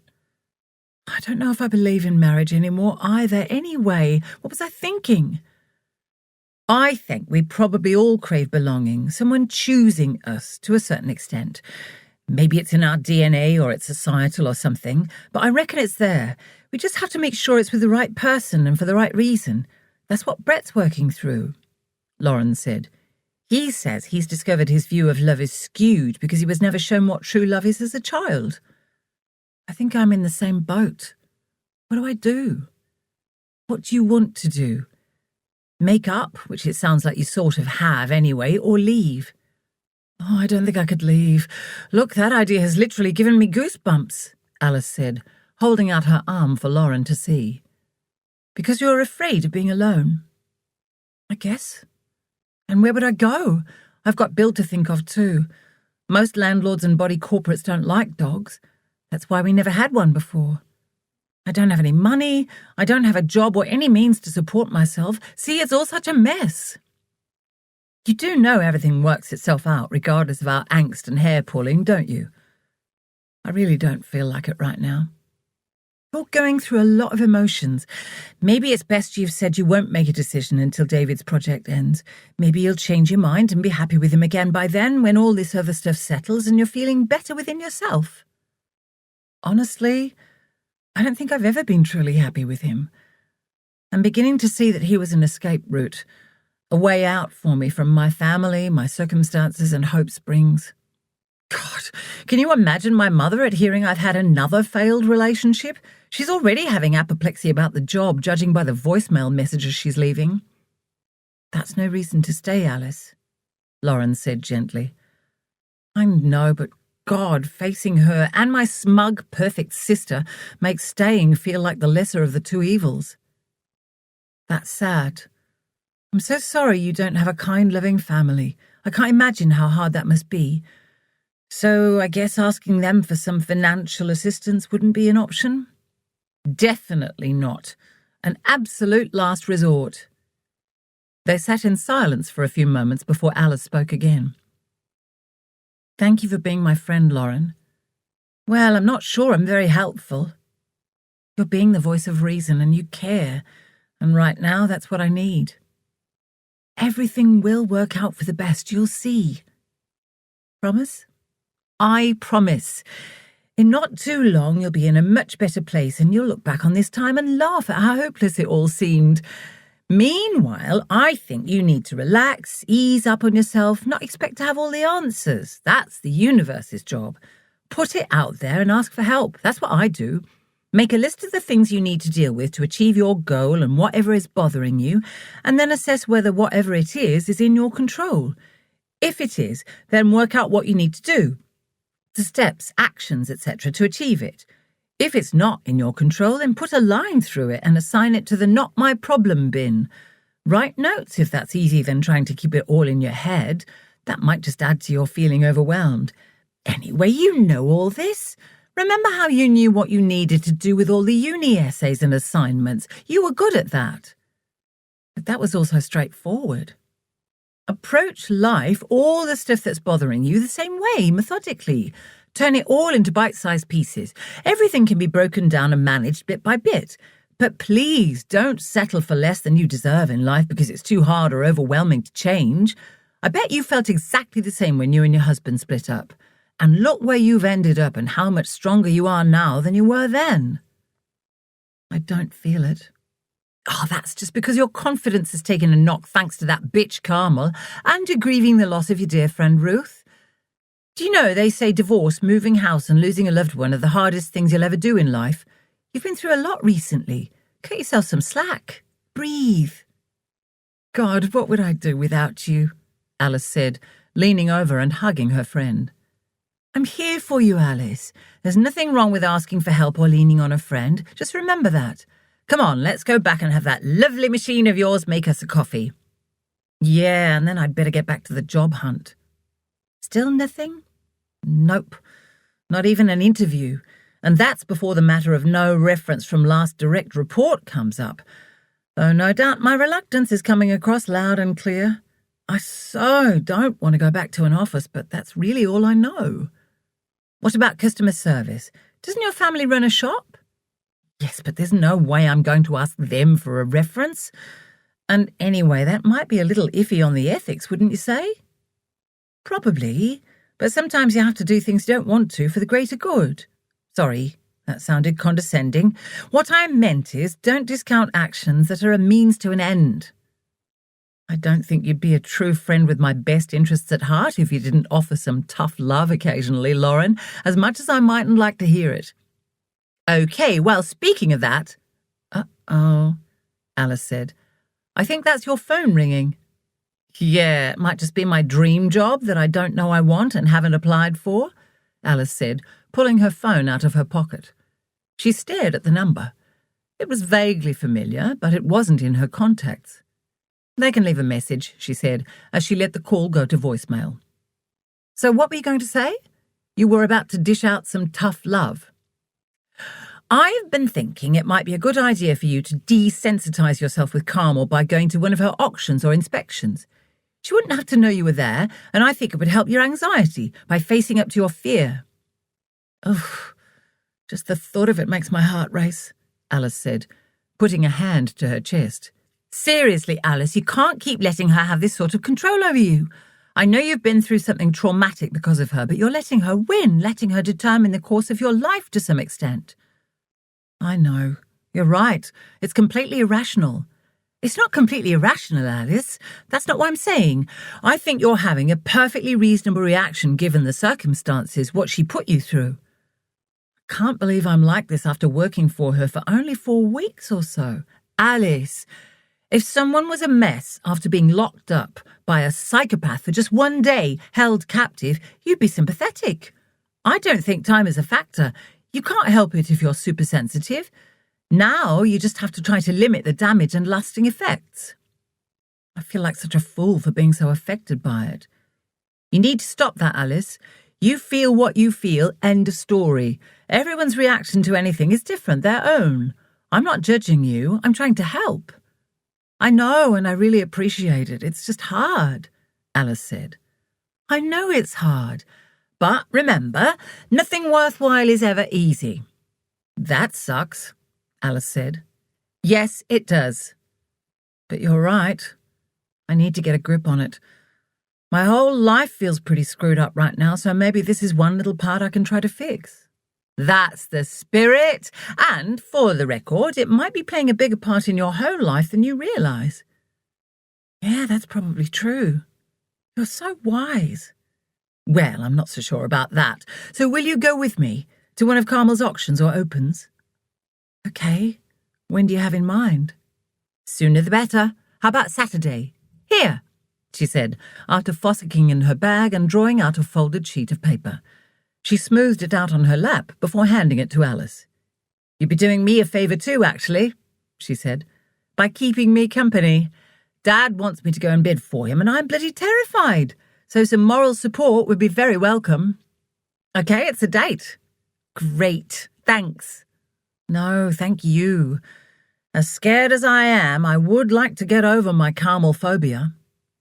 You do know there's always counselling and hypnosis too, Lauren said. I know, but I kind of feel I'd like to try to deal with it myself. It's up to you. You have to do what's right for you. It's your journey, your life. So, should you check your message to see who called before we head off? I'm keen to know. Call it the nosy writer in me. Oh, yes, good idea. Maybe I've won lotto. Do you buy tickets? No? Well, that's unlikely then, isn't it? But I do like your optimism, Lauren said with a laugh. Alice was smiling as she dialed the number to access her voicemail, and then she felt her face fall and her blood drain as she listened. Her heart began heaving again and her chest started to tighten. She began to sweat and suddenly the phone slipped from her clammy hand. What? What's wrong? Lauren asked. Alice barely heard her friend's question as she tried to tell herself to breathe, but her breaths became ragged gulps, getting faster and faster. Then suddenly, as if a switch had been flicked, she was aware of where she was and what she was doing. Lauren had put a hand on her shoulder and shaken her gently, and then Bill leapt up onto her lap and began scratching at her clothes. She blinked several times and finally managed a few deep breaths. It's okay. Slow breaths in and out, Lauren said, rubbing Alice's shoulder in a gentle circular motion. Jesus, I feel like I'm having a heart attack or something. God, it hurts, Alice said, wincing against her tight and painfully pulsing chest. It's a panic attack. Concentrate on your breathing and pat Bill slowly. That might help too. Focus on right here and right now. Alice found Lauren's voice hypnotic and soothing, and slowly she returned to nearly normal. The only outward sign remaining were damp patches on her t-shirt under her armpits. Jesus, that was scary, she finally said, letting a breath out loudly. Tell me about it, Lauren said. Sorry. There's no need to apologise. Thank God you were here. So what happened? What was in the message? No one else has died, have they? No. Gold, Taylor and Murphy Real Estate need me to go in and sign something before they can process my final pay. Oh, right. The words, "Is that all?" hung unspoken. See what they do to me? You can't say what just happened isn't a completely irrational reaction, she said, lifting her hands up and dropping them in a gesture of helplessness. We're not having that discussion again, which is why you need to deal with it, why you are dealing with it. When do you have to go in? At close of business next Tuesday. I think that's what they said. I kind of tuned out after hearing who it was. Here, can you listen? She said, bringing up the message again and passing the phone to Lauren. Yep, you're right, and the form is with the receptionist, she said, handing the phone back to Alice. Get it over with. Don't hold off until after the weekend. A part of me would rather forfeit the money. I won't let you do that. And could you imagine the conniptions David would have?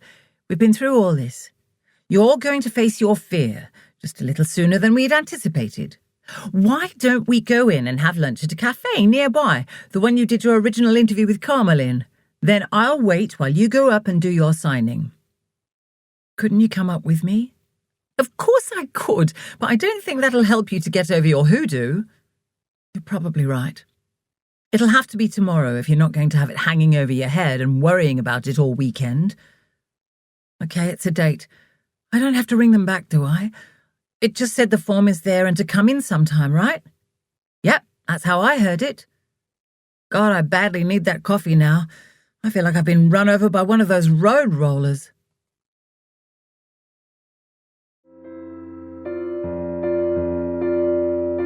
This is the end of CD 6. The book continues on CD 7.